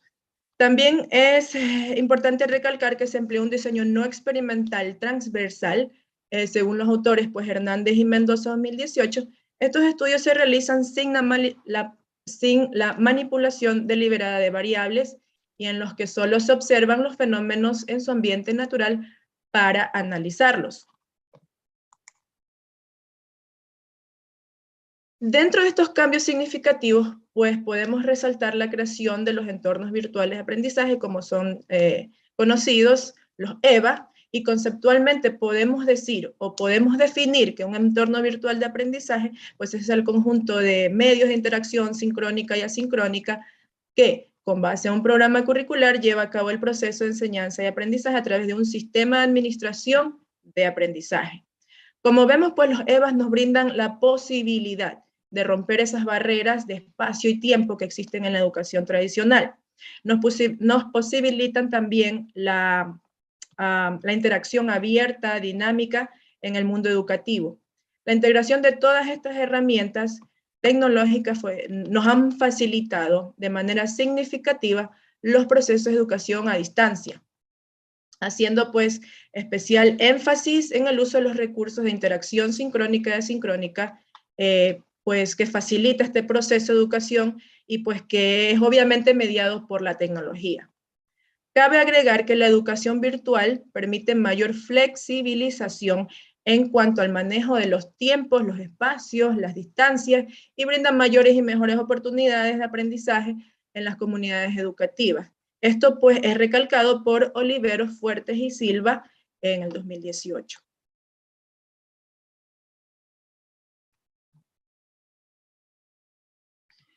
En tal sentido, pues decimos que en esta modalidad educativa se hace necesario un conjunto de condiciones o circunstancias de carácter social que favorezcan el accionar de los elementos para el desarrollo de una actividad docente o más bien de un entorno que propicie el aprendizaje independiente de los estudiantes.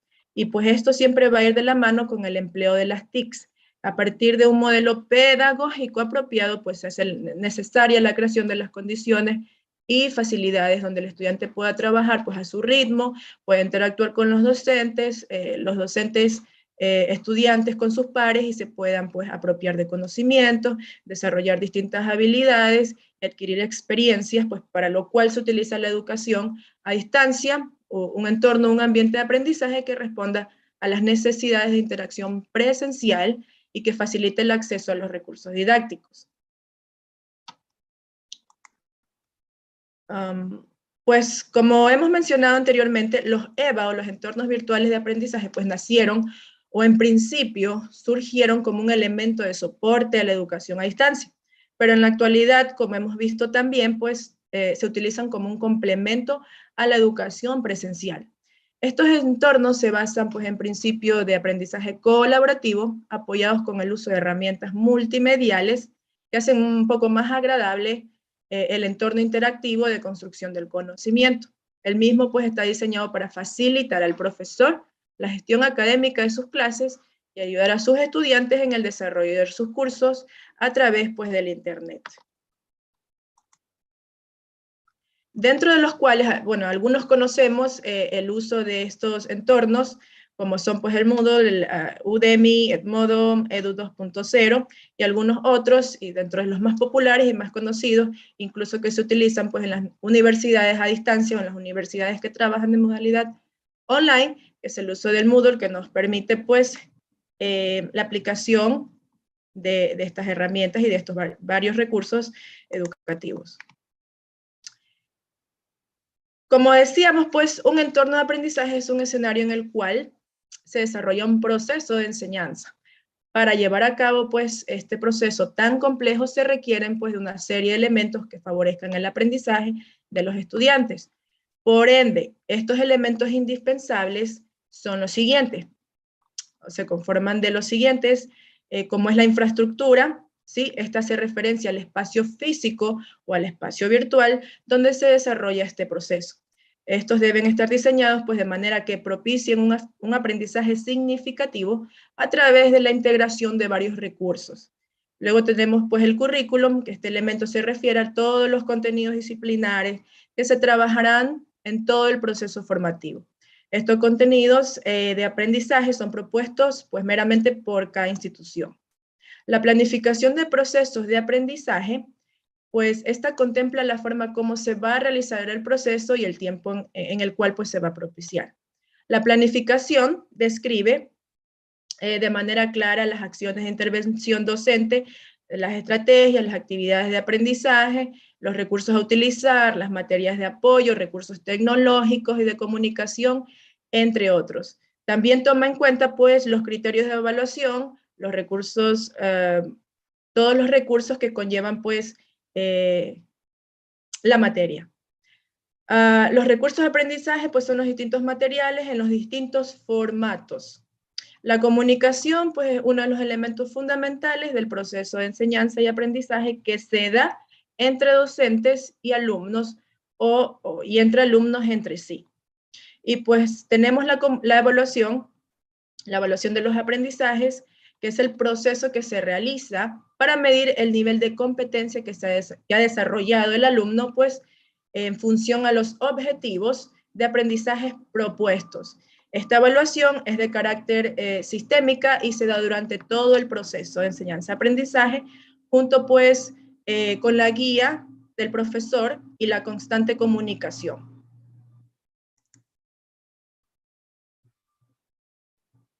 Como resultado, pues podemos agregar que la pandemia por el coronavirus pues, nos obligó a que los sistemas educativos ecuatorianos busquen en la virtualidad una salida viable para dar continuidad a los procesos educativos, convirtiéndose pues esta en una herramienta indispensable para el desarrollo de la educación, lo cual implicó un reto tanto para docentes como para estudiantes, en razón pues a veces del poco conocimiento que existían por los EVAs, cuál era el funcionamiento, etc.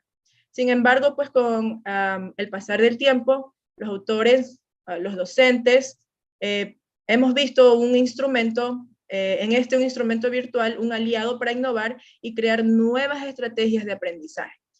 Según pues plantea Tejedor 2020, la COVID-19 pues, ha evidenciado una urgente transformación que demandan los sistemas educativos tradicionales. Exige el despliegue de estrategias educativas virtuales, un alumnado y un profesorado con habilidades, así como competencias para la enseñanza y el aprendizaje en el ciberespacio. Las llamadas competencias digitales, puesto que pues, las tecnologías digitales son consideradas en la última década como recursos estratégicos para la gestión formativa y el aprendizaje. Ante esta realidad, pues las universidades realizan cada vez mayores esfuerzos por cubrir esta nueva modalidad, reinventándose para ofrecer una excelente calidad educativa en sus programas de estudio, que hoy, producto de la pandemia, se mantienen a distancia bajo esta modalidad virtual. Uno de los casos, pues tenemos UTM Online, la cual pues oferta varias carreras y que pues se están dando éxito y se están ampliando cada vez más en esta modalidad. Bueno, como conclusión podemos decir que todo este problema del COVID pues constituyó un reto para la sociedad que no se encontraba preparada para tal emergencia sanitaria. Por razón a que las TICs cumplieron un rol protagónico para dar continuidad a todos estos procesos, lo que nos da a entender que los centros de estudios superiores pues en su mayoría se encontraban desarrollando clases online. Algunos no tuvieron los inconvenientes para adaptarse al cambio abrupto de dejar las clases tradicionales por una educación virtual.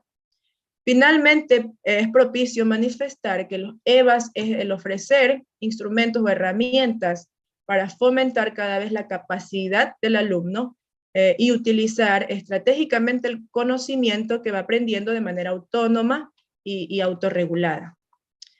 Bueno, existen muchas ventajas, ya que pues, el estudiante trabaja de manera autónoma, ¿sí? Bueno, en este caso también por cuestiones de distancia, podemos ver que se brinda la oportunidad de que los EVA nos ayudan a obtener todos esos objetivos en la educación. Bueno, creo que eso es todo. No sé si tengan preguntas. Muchas gracias por su atención. Thank you very much, Ms. Kenia Ceballos. A very nice presentation. Because of the time now, we will turn just a question. Please raise your hands in order to know the participant. Questions? Doubts? No one? Okay. Okay, Nikolai, thank you very much. Please. Hi, yes, I have a question or doubt. Miss, do you think the platform EVA will work or will really motivate students to learn more? Do you think that will improve their knowledge, their own self knowledge? Hi, Nikolai. Is that your name, right? Okay, well, it depends. Sometimes it depends on the situation and students, because sometimes I don't have the possibility to study, right? To get face-to-face classes. Well, my opportunity is to choose to study online. Of course, we have to concentrate, we have to put more emphasis on our studies online, because it's not the same as face-to-face classes, but we can grab the chance and the opportunities that give digital tools, to study on our own pace.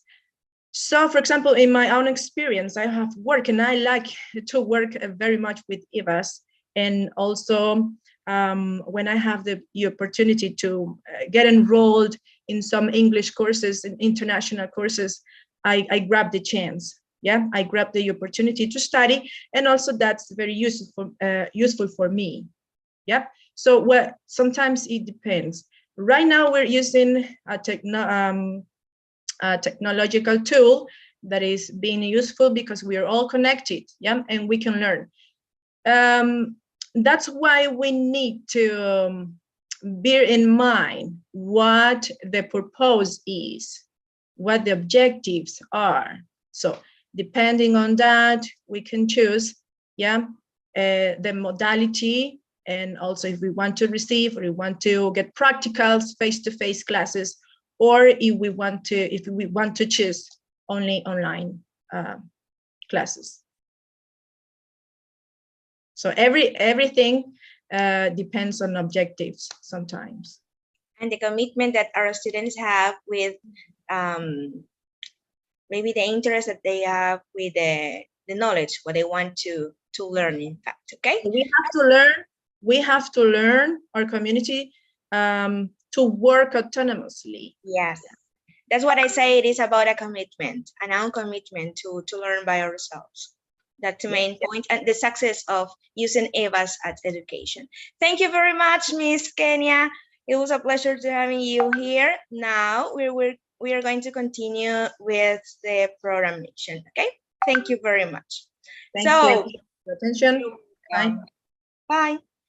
Teachers need to integrate technology seamlessly into the curriculum instead of viewing it as an odd, an afterthought, or an event.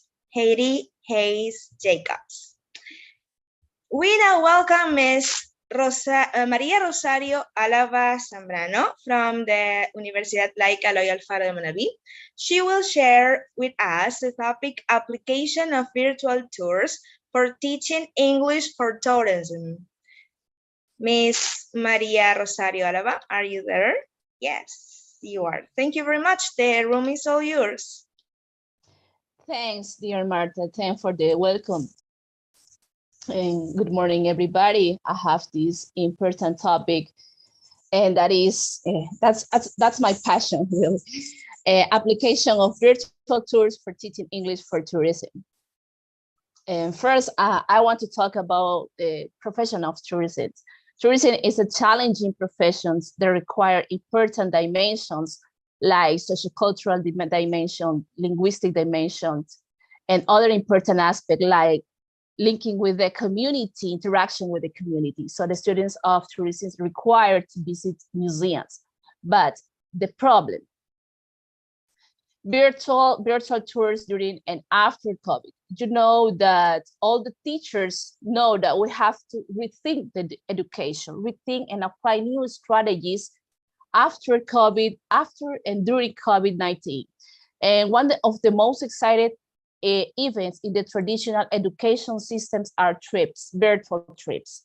Virtual trips are a great way of engaging the students in learning experience in real world. Methodology, qualitative method, content analysis and literature review, and quantitative method, statistical data and general average. And analyzing the qualitative method that I applied, that's not the first time that I did this research.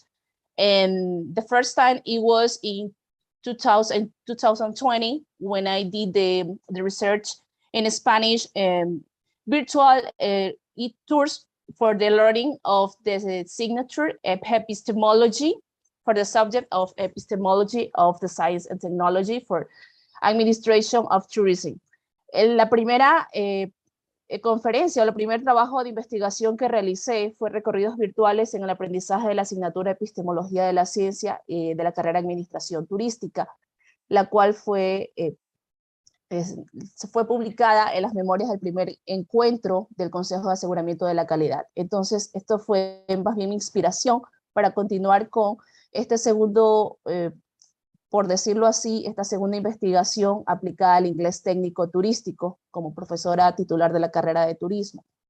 Entonces, that was my inspiration to do this research applied to technical English for tourism. And how what's the importance, what is the important aspect about this information, about all this knowledge? Technical English for tourism, it was in 2021. Curriculum and materials. First, we have to analyze the praxis of the profession. And engage students into real world, engage students to do important activities, planning lessons for students according with the syllabus, select the theme, and the web page, and create templates and worksheets. That's my methodology in order to teach English for tourism. The students have to complete the worksheet according with the virtual tour. And about the results, quantitative methods and statistical data in general average. I just did a comparative analysis of two partials for 42 students, and I use the SGA virtual classrooms, and when I just see the average and the Moodle activated task. And the first partial, the general average was 7, and the first partial, the students don't use virtual tours in the activities. And in the second partial, the students use the virtual tours, and they just advance in the learning process with the general average of 9.5. And you can see here just the comparison between the first partial and the second partial. And also, it's important to know the response of the students. What the students think about this methodology? In reference to virtual tours, what factors do you consider to be important in your learning? What factors they consider are important in the learning? First, the option was a different strategy to learn with 10%. Opportunity to know other countries, that was 50%. And the students feel so happy, they feel so motivated to be engaged into this activity because they can visit Egypt, they can visit the United States, Paris, and different countries. And mobile devices can be used because it's really technological, it's innovative. It was 30%. And association of content with cultural experience. That alternative is really important for teaching English for tourism. Associate the cultural and linguistic dimensions, and the supporting details. I just want to share with you just an example how the students use these important resources, these pedagogical resources, and how they integrate the content into the real world in their professions. So first I want to explain what is the what's the tomb of Mena. Many people say, oh, what's that? The tomb of Mena is one of the most visited and best preserved of the small 8th dynasty elite tomb in the necropolis. Okay, but now we are going to visit the tomb of Mena. Let me just share, stop share.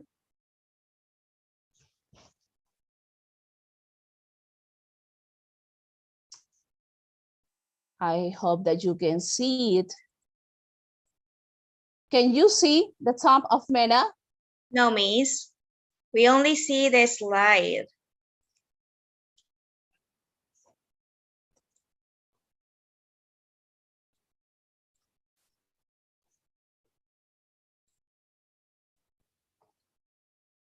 Let me check.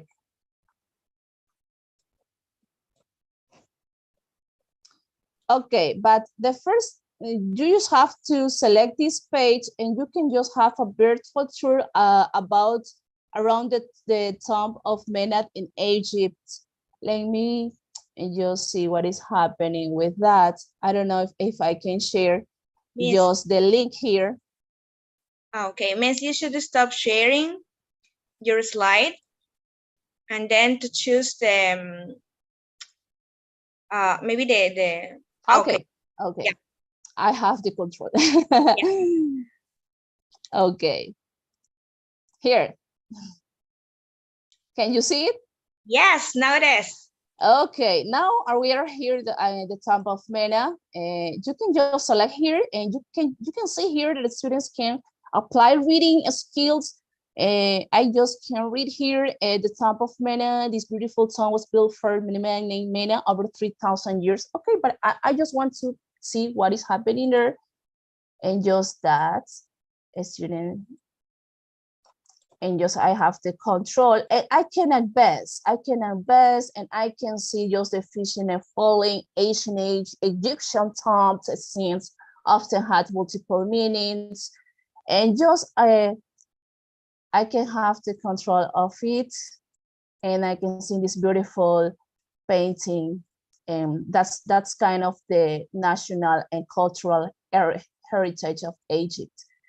And just that, after the students just have these, do this activity, these really creative activities, they just complete the worksheet and they just associate the content with the practice.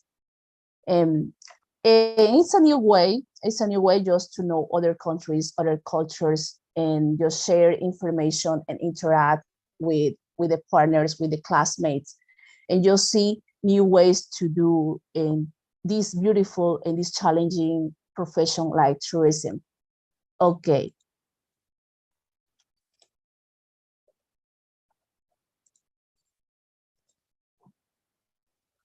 Just sharing again my slides. Just for the templates, we have to define the theme, and describe the virtual touring, and formulate questions and activities that require the application of critical thinking. And that was my bibliography. And you know that work was an inspiration of my first work of virtual tours for the subject of epistemology of the science. And that's all. I just hope that all the teachers can apply this knowledge and integrate this kind of activities into all the activities, all the subjects that you have to teach. Can be English for tourism, hospitality, geography, history, and it's really important and it's relevant. For me, the students just feel really motivated, and you can see just the results.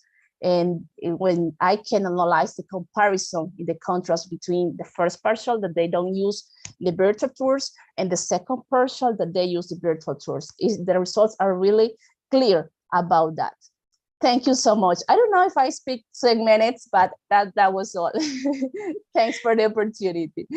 I'm so happy, and for me, it's a real pleasure to participate and collaborate in this important event for Universidad Técnica de Manabí. It was an honor to having you in this dissertation, Miss Maria Rosario. Thank you very much. I don't know if the participants have a question. Remember, just one because of the time. We're having 2 more dissertations. Okay, Diego Bermeo, please. Hi, good morning. I am really interested in this topic because I am a student. I am 3rd semester of tourism, and I am receiving this subject, and this is a new subject for me. So my question is, what tip would you give to a student like me? I already know English, so what can I do, like, for going, like, for making more improvement? Okay, what could I do for getting more improvement with my career, with my studies? If I already know English, what could I do for applied the knowledge in tourism? Okay, first, I want to congratulate you because I can hear that you speak English, and that's the first important aspect. Students of tourism need to speak English. And second, the motivation, and you can just download apps of Google Maps. There are many programs that offer those kind of technological devices, resources, National Geographic, Egypt, all an important page. If you want, you can just write in the chat, and I can send with you important resources about tourism. But this is only one that I shared about Egypt, the tomb of Mena, but there are more. And my subject is my advice for you is just that you continue in the learning of improving your English and knowing more about culture. All that you read, please read in English.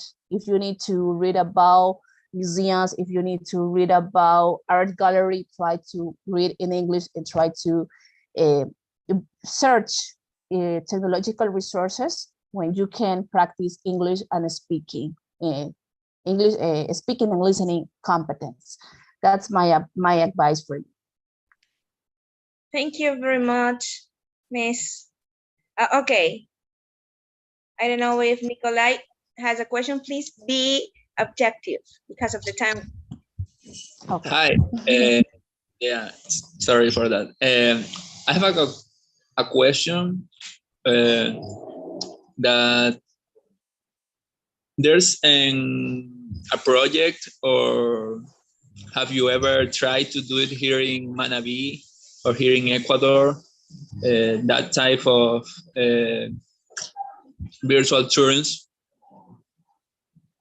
like that, like for tourists to visit online places here in Manabí, to make it more famous, more cultural, more tourists to other people from around the world?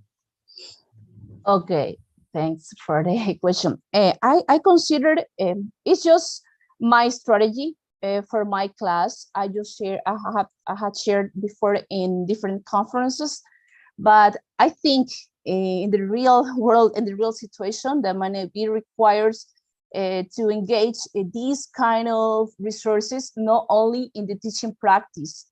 There should be a communication between the academies, the education, and the museums. For example, Manabí museums, Museo del Banco, diferentes museos que podamos tener aquí en Ecuador. Por ejemplo, el museo en Manta tenemos el Cancebí, pero se requiere de proyectos que lo hagan que la página del Museo del Cancebí, un ejemplo, tenga un recorrido virtual en inglés y en español. Se requiere no solamente de estudiantes y de academias, sino también de la parte operativa. It's really important systems people that of these professions to be involved into this activity, cultural education and tourism, not only the universities. It should be just an interaction between the industry of tourism and the education. And as educators, we just promote this activity. Thank you. Thank you very much. Thank you, Ms. Maria Rosario. We hope to have you in future dissertations too. Thank you very much. Okay, let me remind you that in the afternoon block, we will have the keynote lecture by Dr. Michelle Marie Armijos. She will bring us a topic, the political power of languages in international relations today. Her intervention should be at 2:30 p.m. Okay, thank you. The most effective, successful professionals are constantly learning. They take the time to apply what they have learned, and they continually work to improve themselves. Joel Gardner. This is a term to listen to the intervention of Mr. Marcos Israel Naranjo Flores, who brings us the topic, reasons that delay the use of digital technologies to engage classroom learning. This research has been developed in collaboration with Belkis Barragavera, Lincoln Echeverria Zurita, and René Willy Moreira Perez, all fellow teachers at Universidad Técnica de Manabí. Guys, the room is yours. Okay, thank you. Thank you, Martita, so much for this introduction. Can you hear me? Okay. Yes, we can. Well, the topic that I'm going to present today is related to some factors that delay the use of technology to be implemented into the classroom. But it's kind of ironic because in the morning I was talking to Selene Casierra, Dr. Selene Casierra, because I was asking her how to add the wallpaper for this presentation because I didn't know how to do it. So in general speaking, most of us as teachers, I think we do not have the skills to use or to manage some basic technological tools that we have to apply in the classroom. So this kind of meetings or online meetings, they are more than positive in order to acquire experience from others and to apply that later in class. Okay, sorry for that. It was just like it was connected to my topic. That was the reason I mentioned that situation. I don't know if you can see now my screen. Yes, Can you Mr. let me know? We can see your slides, not the presentation. Okay, you can see the slides, not the presentation yet. Let me see. Yes. Now. Okay. Now we can. Okay, thank you so much. So this is the topic, reasons that delay the use of digital technology to enhance classroom learning. Well,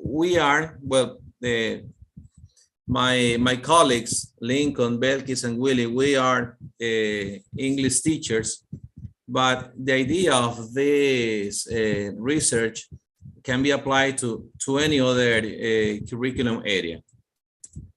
Okay, so I have written this small introduction here that it is public knowledge that one of the advantages of technology is overcoming time and space barriers for carrying out instructional activities.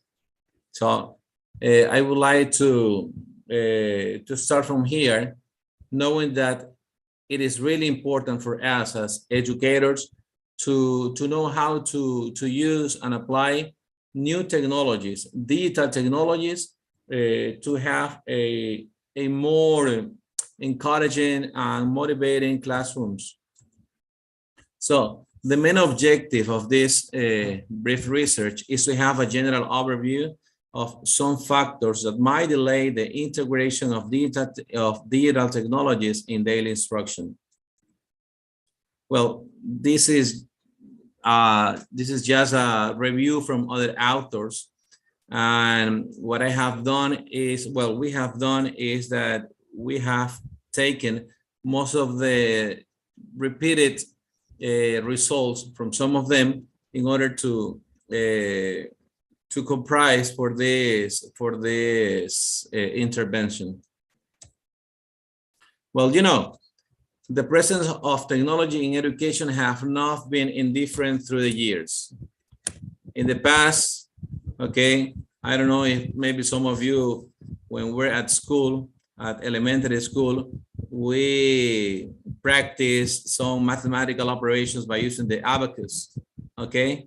And we also have the black painted walls that that work or function as boards, and the traditional piece of chalk with different colors to write in that boards, okay?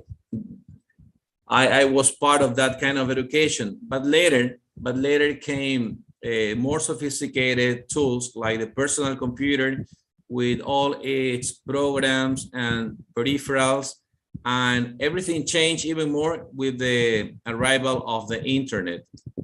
So for this study, despite the different connotations of the word technology, I would like to focus this approach on any technological innovation under the scope of digital technologies. Then, what are digital technologies?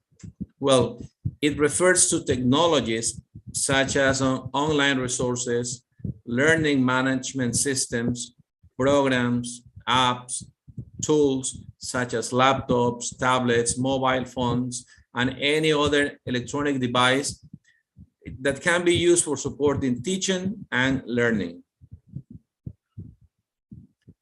And from this concept of digital technologies, can obtain a new one. That is, what is digital learning? And digital learning is any type of learning that uses technology, and it can happen across all of curriculum learning areas. Okay, so I would like to make a brief introduction related to technology in general. We know that the world is changing day after day, but the world, as we recall it in our mental structure, is different from the one where our children, our students live today. Some authors affirm that the students from the 21st century use the internet and mobile devices to be in contact to virtual environments, not even with relatives or local acquaintances, but with people from all over the world. So this new generation of students is willing to actively partake in a wide range of technological and communicative and informative sources while having access to the digital world just at their fingertips. So if digital technologies and learning is a current trend in instructional settings, then what factors delay the integration of digital technologies in educational environments? Because one may think, a teacher may think that, well, at private institutions we have technology, digital technologies to work or to make an interactive class with all of our students. But what happening in public schools, in public universities, where the budget and the investment in technology is not balanced with some that are funded with private institutions or paying with the money of people who have the facility to do this. Okay, so there are many reasons that delay the integration of digital technologies in educational practices. We can see that there are for this research, we have considered 4 of them: teachers' attitudes, teachers and student skills, technology access, administrative and technical support, and the last one of them is time. So I would like to start with teachers' attitudes. And it's maybe we might think that it's obvious, this kind of situations, okay? The attitude of a teacher in front of a classroom and in front of using technology, it depends on the way he desires or not to work. okay? But it's more than that, because some countries have incorporated technologies into curriculum development programs, but the achievement, this is important to repeat, the achievement of encouraging results depends substantially on the teachers. Okay, we as teachers have the ability, have the power, have the faith of our students in order to have them learn meaningfully. So teachers are called upon to use technology effectively in their lessons. However, the insertion of technologies in the educational context cannot have a favorable impact unless teachers are not willing to make a change in their professional activities. These instructional changes are not easy to implement, okay? They're not easy to implement. We need skilled teachers when working with technology.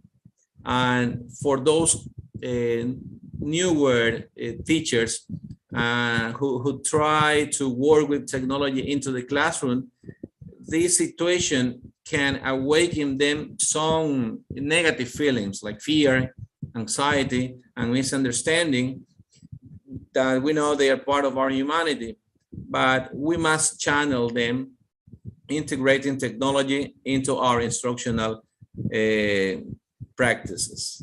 So it's really important to understand that we as teachers have, we need to be committed in order to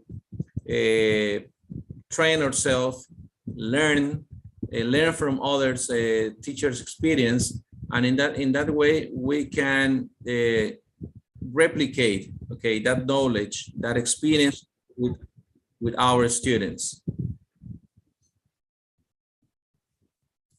Okay, some studies indicate that teachers do not incorporate technology into the curriculum despite its increasing use because they do not see the importance of technology for educational purpose.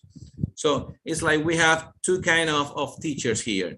Those who are not skilled are using technology, and those who do not care or do not see the importance of using technology. And those are important factors to consider. But remember, the teaching profession plays an indispensable role in adapting the curriculum. Studies support that educators' beliefs and attitudes towards a technology-based teaching approach are crucial for any curricular modification. Okay, a second reason, aspect, or factor to consider for delaying the integration of technology into the classroom could be teachers and students' skills. Okay, other authors worry that another barrier to fully implementing a technology-based approach is the presence of educators who fail to know how to use technology. They do not have a solid foundation on pedagogical issues to adapt their instruction with technological resources. Maybe this could happen to teachers who have more than 40 years working in educational settings, but they never wanted to update their knowledge connected to technological skills. So maybe for that reason, this is where maybe they are more reluctant to participate in technological activities with their with their students, and more or younger teachers or educators can be more willing to learn and apply this new technological knowledge into their classroom. Another author analyzed the fact that educators should encourage their students to use technology as a learning tool. But this is ironic too, because these same teachers who force students to practice or to complete some activities online, these same teachers are not skilled at working with technology. So working with technology is not just a matter of having a PDF, a Word document or a PDF document and upload it to the platform and start students reading and complete it and answer, because these are the kind of activities that we usually do in a traditional or regular class. We have to use technology. We have to get the most out of technology, because there are many different resources and apps that can help us not only to teach, but to motivate, to encourage, to arise creativity in our students. The third factor that could be delaying the implementation of technology into the classroom is technology access, administrative, and technical support. As you know, it might sound a bit obvious, but some authors emphasize that there is a little possibility for teachers to use methodologies supported by a technological approach if they lack of the technology itself. How can an institution, the authorities of an institution, force a teacher to work with technology if the school, if the university, if the educational setting in general do not have equipment, do not have labs, do not have internet? So many teachers use their own resources, their own money to buy or to share, in this case, the internet signal with their students, just to make a few little activities into the classroom. But that's not the idea. Authorities, policymakers have to know that technology is important. It's an important issue that they have to invest in order to promote and to enhance learning in the classrooms. Another situation related to technology access is that nevertheless, research indicates that investment in digital technologies has been considerable since the beginning of the century, but there is a need for more systematic, relevant, and useful research on educational technology to be done. It's not just the idea to buy a computer, to have some internet signal, and that's it. The rest is on the teacher. No, teachers require training. Teachers require technical support from authorities, from technicians. Okay, in this case, from people from the computer department to help us. But sometimes these people who work with technology or understand more how to use more technology than we as teachers, they fail to help us, and it's kind of difficult if there is no good communication between teachers and technicians inside the institutions. Okay. Another thing that I would like to mention about this is that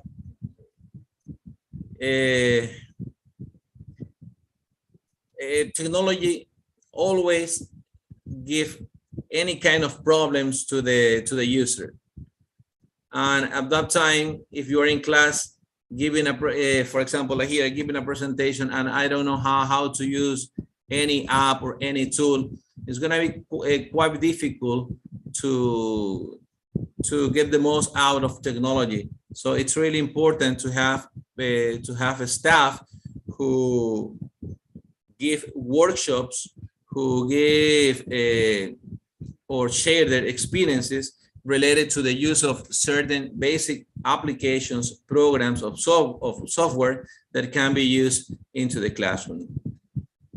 Well, and the last aspect that I think that might delay the implementation of technology into the classroom is time. You know, time is always an issue to consider at a great extent in the teaching activity. but there are like two kind of lacking of time here. Number one is a lack of time at a personal level. You know that we as teachers, sometimes we have to take work at home. We have to review, we have to get over, we have to assign, we have to score, we have to read essays, and we do not have time then to prepare a new lesson using, and if we don't know how to use technology, and we do not have time how to prepare in preparing a new lesson using an online environment, an online platform, a new application or resource that most of them are free online. So time is important at a personal level. And what happened at time within an institution? Well, authorities need to understand that we as teachers need release time. Okay, so we need available time to prepare ourselves, to be self-educated, or they have to invest in us to give us the most chances or opportunities to have access to different in workshops, to have access in with different applications, programs to be applied in class. But the thing is, institutions, I'm talking in general, okay? I'm talking in general. I don't want to think it's my university. Institutions fail to provide staff with the time to prepare them with time to give the opportunities to use new apps that can be really helpful at the moment of using and teaching any subject area into the classroom. Okay, I consider that these 4 reasons can delay the implementation of technology into the classroom. So, well, as a conclusion, I can say that it is necessary to pay attention to at least 3 of the 4 factors mentioned here. Number 1, promoting digital technologies and acquiring digital skills in teachers and students is more feasible to succeed in a tech-based learning environment. Number 2, time invested in learning new skills will foster professional development. On the other hand, external factors, those connected with authorities, with policymakers, okay, it's a third party, okay, that depend on these on decision makers, the owner of the institution, that might detain the implementation of everyday changing technology environment. So I think that teacher attitudes, teacher and student skills, and time, okay, we can manage how to self-educate, how to manage best our time, and how to learn to have better skills can be work. It can be work from us, but the things related to technological staff, administrative staff, it's a third party that it's a bit more difficult. It's a bit more difficult to face. But we as teachers, we need to use what we have in order to give the best to our students.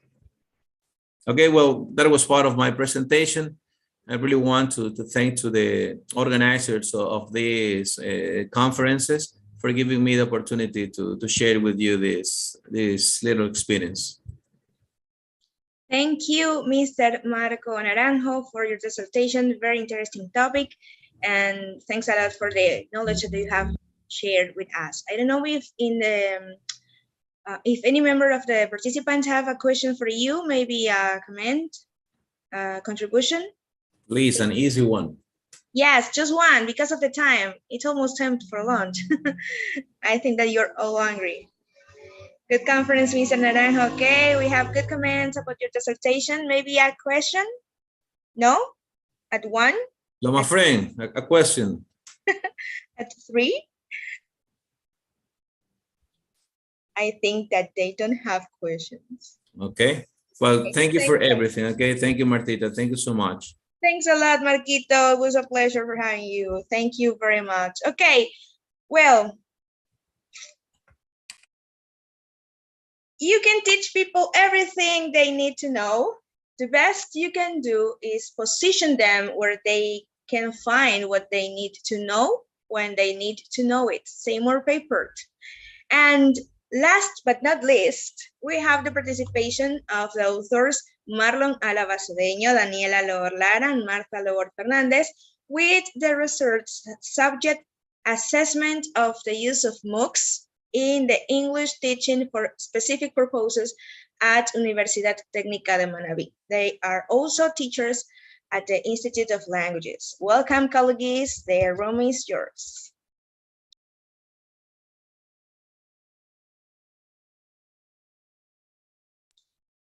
Marlon? Okay. Okay, here you are. Nice to see you. Nice to see you as well.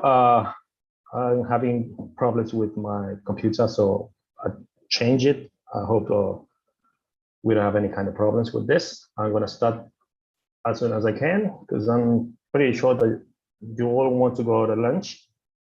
Great. So can you see the thing? Yeah, boss, we can see your slides. Okay. Not the presentation. So the main topic we decided to work on was the assessment of the use of MOOCs in teaching English for specific purposes at Universidad Técnica de Manabí. Sorry for interrupting you. Please, if you present your slides, will be better in order to get a better. Like this? Yes, of course. Thank you. So as I was trying to say, the topic was assessment of the use of MOOCs in teaching English for specific purposes at Universidad Técnica de Manabí. The authors, Marlon Cedeño, Daniela Loor, and Marta Loor. So as a historical background, I would say that MOOCs started at the 2000s, mainly because of American universities wanted to share the main courses in a free way and through the internet. At the very beginning, it was only aimed to students, but nowadays it's free for the whole active population that need several skills in their professional lives or in their academic lives, so they can start using these MOOCs for free. And of course, during the coronavirus pandemic, the effectiveness and usefulness of this kind of methodology was also proved right. So the current situation we have, why we decided to work on this research, was that with the pandemic, universities around the world decided to close the doors, and they also went through a virtual modality. And it was the case of UTM, who also decided to start using virtual education in several classes, in several subjects. They decided to use MOOCs instead in the way. So the Institute of Languages, where we work, decided to apply these MOOCs for their English courses. The problem was that if you can see, the UTM has a population of more than 40,000 students, and we only have 30 teachers. So in order to face this academic demand, this huge academic demand, the MOOCs seemed a good solution at that time. But the point was that afterwards, we need to measure if that was a good decision, if that was working on, or what was happening with the use of this new technology. So UTM offers 5 levels of English, and of course, he also offers English applied for tourism and English applied to medicine. The first one offers 4 levels, and the second one's 2 levels. For this research, we decided to work on just tourism because the population were smaller if we compare the English levels 1 to 5, which are offered to the whole population of university. So we work on a population of around 161 students. So the main objectives for us was to evaluate the methodologies for teaching English as a foreign language at UTM through rigorous ethical research committed to the well-being of the university community. And of course, to prove the efficiency of the application of the model through the use of descriptive and inferential statistics. At this point, I want to be clear that for us, the descriptive analysis was just to have an idea of the current situation, what was happening with English at university, but the model needs to be proved through the use of a different statistics, which we're going to see through this presentation. So as I was trying to say, at the end of the day, we end up with a mixed research. We use descriptive and experimental studies or analysis. The first one used the surveys and interviews. We already said that we used that just to get an idea. And we focused on the experimental study. We chose a population of 150 and 61 students. We started the course, and when we get the results, we prove the model through a hypothesis test. So a hypothesis test is defined as a temporary statement that must be tested. Statistical inference proposes a procedure to carry out the test of hypothesis. It proposes first to state them formally and then contrast them with the evidence of data. If the data alone with its characteristics will tell us whether the hypothesis is true or false. So the main results that we have was the new hypothesis says that the mean should be smaller or equal to 70, which is the minimum score that students should get to, in order to pass. The alternative hypothesis said that the mean of the scores should be higher than 70. We computed the Z value, and if you take a look here, X means the mean, it was 69, sorry, which is below the minimum score that the student should get in order to pass.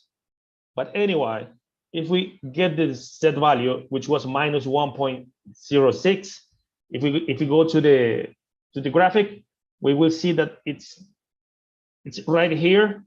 It's right here. It's inside the area of acceptance. So the model was proved right, even though the mean was below the minimum score the student should get. And that was, we also work with a minimum error of 5%. So this is in general terms, because I don't want to start getting you more bored with the figures and numbers and all that stuff. But the conclusions were that a MOOC has the same advantages as any online training, but you can follow the course at your own pace, but with certain limits of time, since the materials can be withdrawn or replaced after a predefined period. Following the right criteria, the model of teaching English as a foreign language through the use of MOOCs can be efficient and achieve good results concerning the learning outcomes. The applications of inferential statistics is crucial to validate the efficiency of these new teaching technologies. So for me, and in order to conclude, I would like to give my point of view after conducting this study. At the very beginning, I was quite skeptical about the use of MOOCs and the use of technologies, because as I said before, Marcos, we were taught in a traditional way. We were just teachers that were used to use whiteboards and chalk or markers. And even though the model was proved right, I'm pretty sure that there's a huge pathway to follow. That need more studies in order to be sure that this is the real future for education, because we have several limitations during this research. The first one was the internet connection that at uni was not good enough sometimes. Sometimes there were no internet, so that made difficult to perform in a proper way the task of teachers. And even if we have poor internet connection at university, imagine the students at home. So sometimes they don't even have a table to perform the task. They don't even have a computer, and they don't have Wi-Fi connection, so they have to work as best as they could in their cell phones. That was the first limitation that diminishes the learning process of these students, and of course, destroy the theory of the use of ICTs in education. So the second limitation for me was the lack of a face-to-face class, because we need to compare the face-to-face classes with the virtual classes or the use of MOOCs, which are not which are asynchronic. So once we have this, we can say that this one is reaching the learning outcomes and this one is not. But the problem is that university is not offering any longer these face-to-face classes. So there are plenty of material to talk about this topic. This is just the very beginning. We're starting a research group at university to prove these old theories, these whole ideas, these new methods, this new education era. So this is just the very beginning, and thank you all for this, for watching this presentation. And that's all. If you have any questions, you can say. Thank you, Bas, for your intervention. I don't know if any one of the participants have a question for you. Please let us know. No? No, it's time to lunch. Yeah, it's time to lunch. Okay. I think that they don't have one for you. It's a bit boring. Mathematics and statistics, complicated. Yes, that's well. So I think, okay, no one else. It's time to finish, okay? Thank you very much, Mr. Marlon Cedeño, for your intervention. Very nice topic. I'm so happy to be part of it. And dear colleagues, speakers, and participants, it has been an honor for me to preside this program in which, as I stated at the beginning of my speech, it is the perfect space to share ideas, experiences, and advances that allow us to grow professionally, but also as empathetic people concerned about the development of not only knowledge, but the skills and abilities of our students. I thank each and every one of you for your participation, to the speakers, and especially those in care of organizing this event, to the authorities of the Universidad Técnica de Manabí, through them, Mr. Lincoln Echeverria Zurita, Director of the Institute of Language, Mr. Marlon Cedeño Álava, the coordinator, of which I am a member, and Ms. Selene Casierra Parraga, Vice Dean of Research, for being the promoters of these enjoyable meetings. Before we go, I invite you to participate in the last part and closing of this Congress that will take place in the afternoon through the Zoom platform. We will start at 2:30 with a keynote addressed by Michelle Marie Armijos. Thank you all for your kind attention, guys. I wish you a nice afternoon and a pleasant lunch. See you. Thank you very much.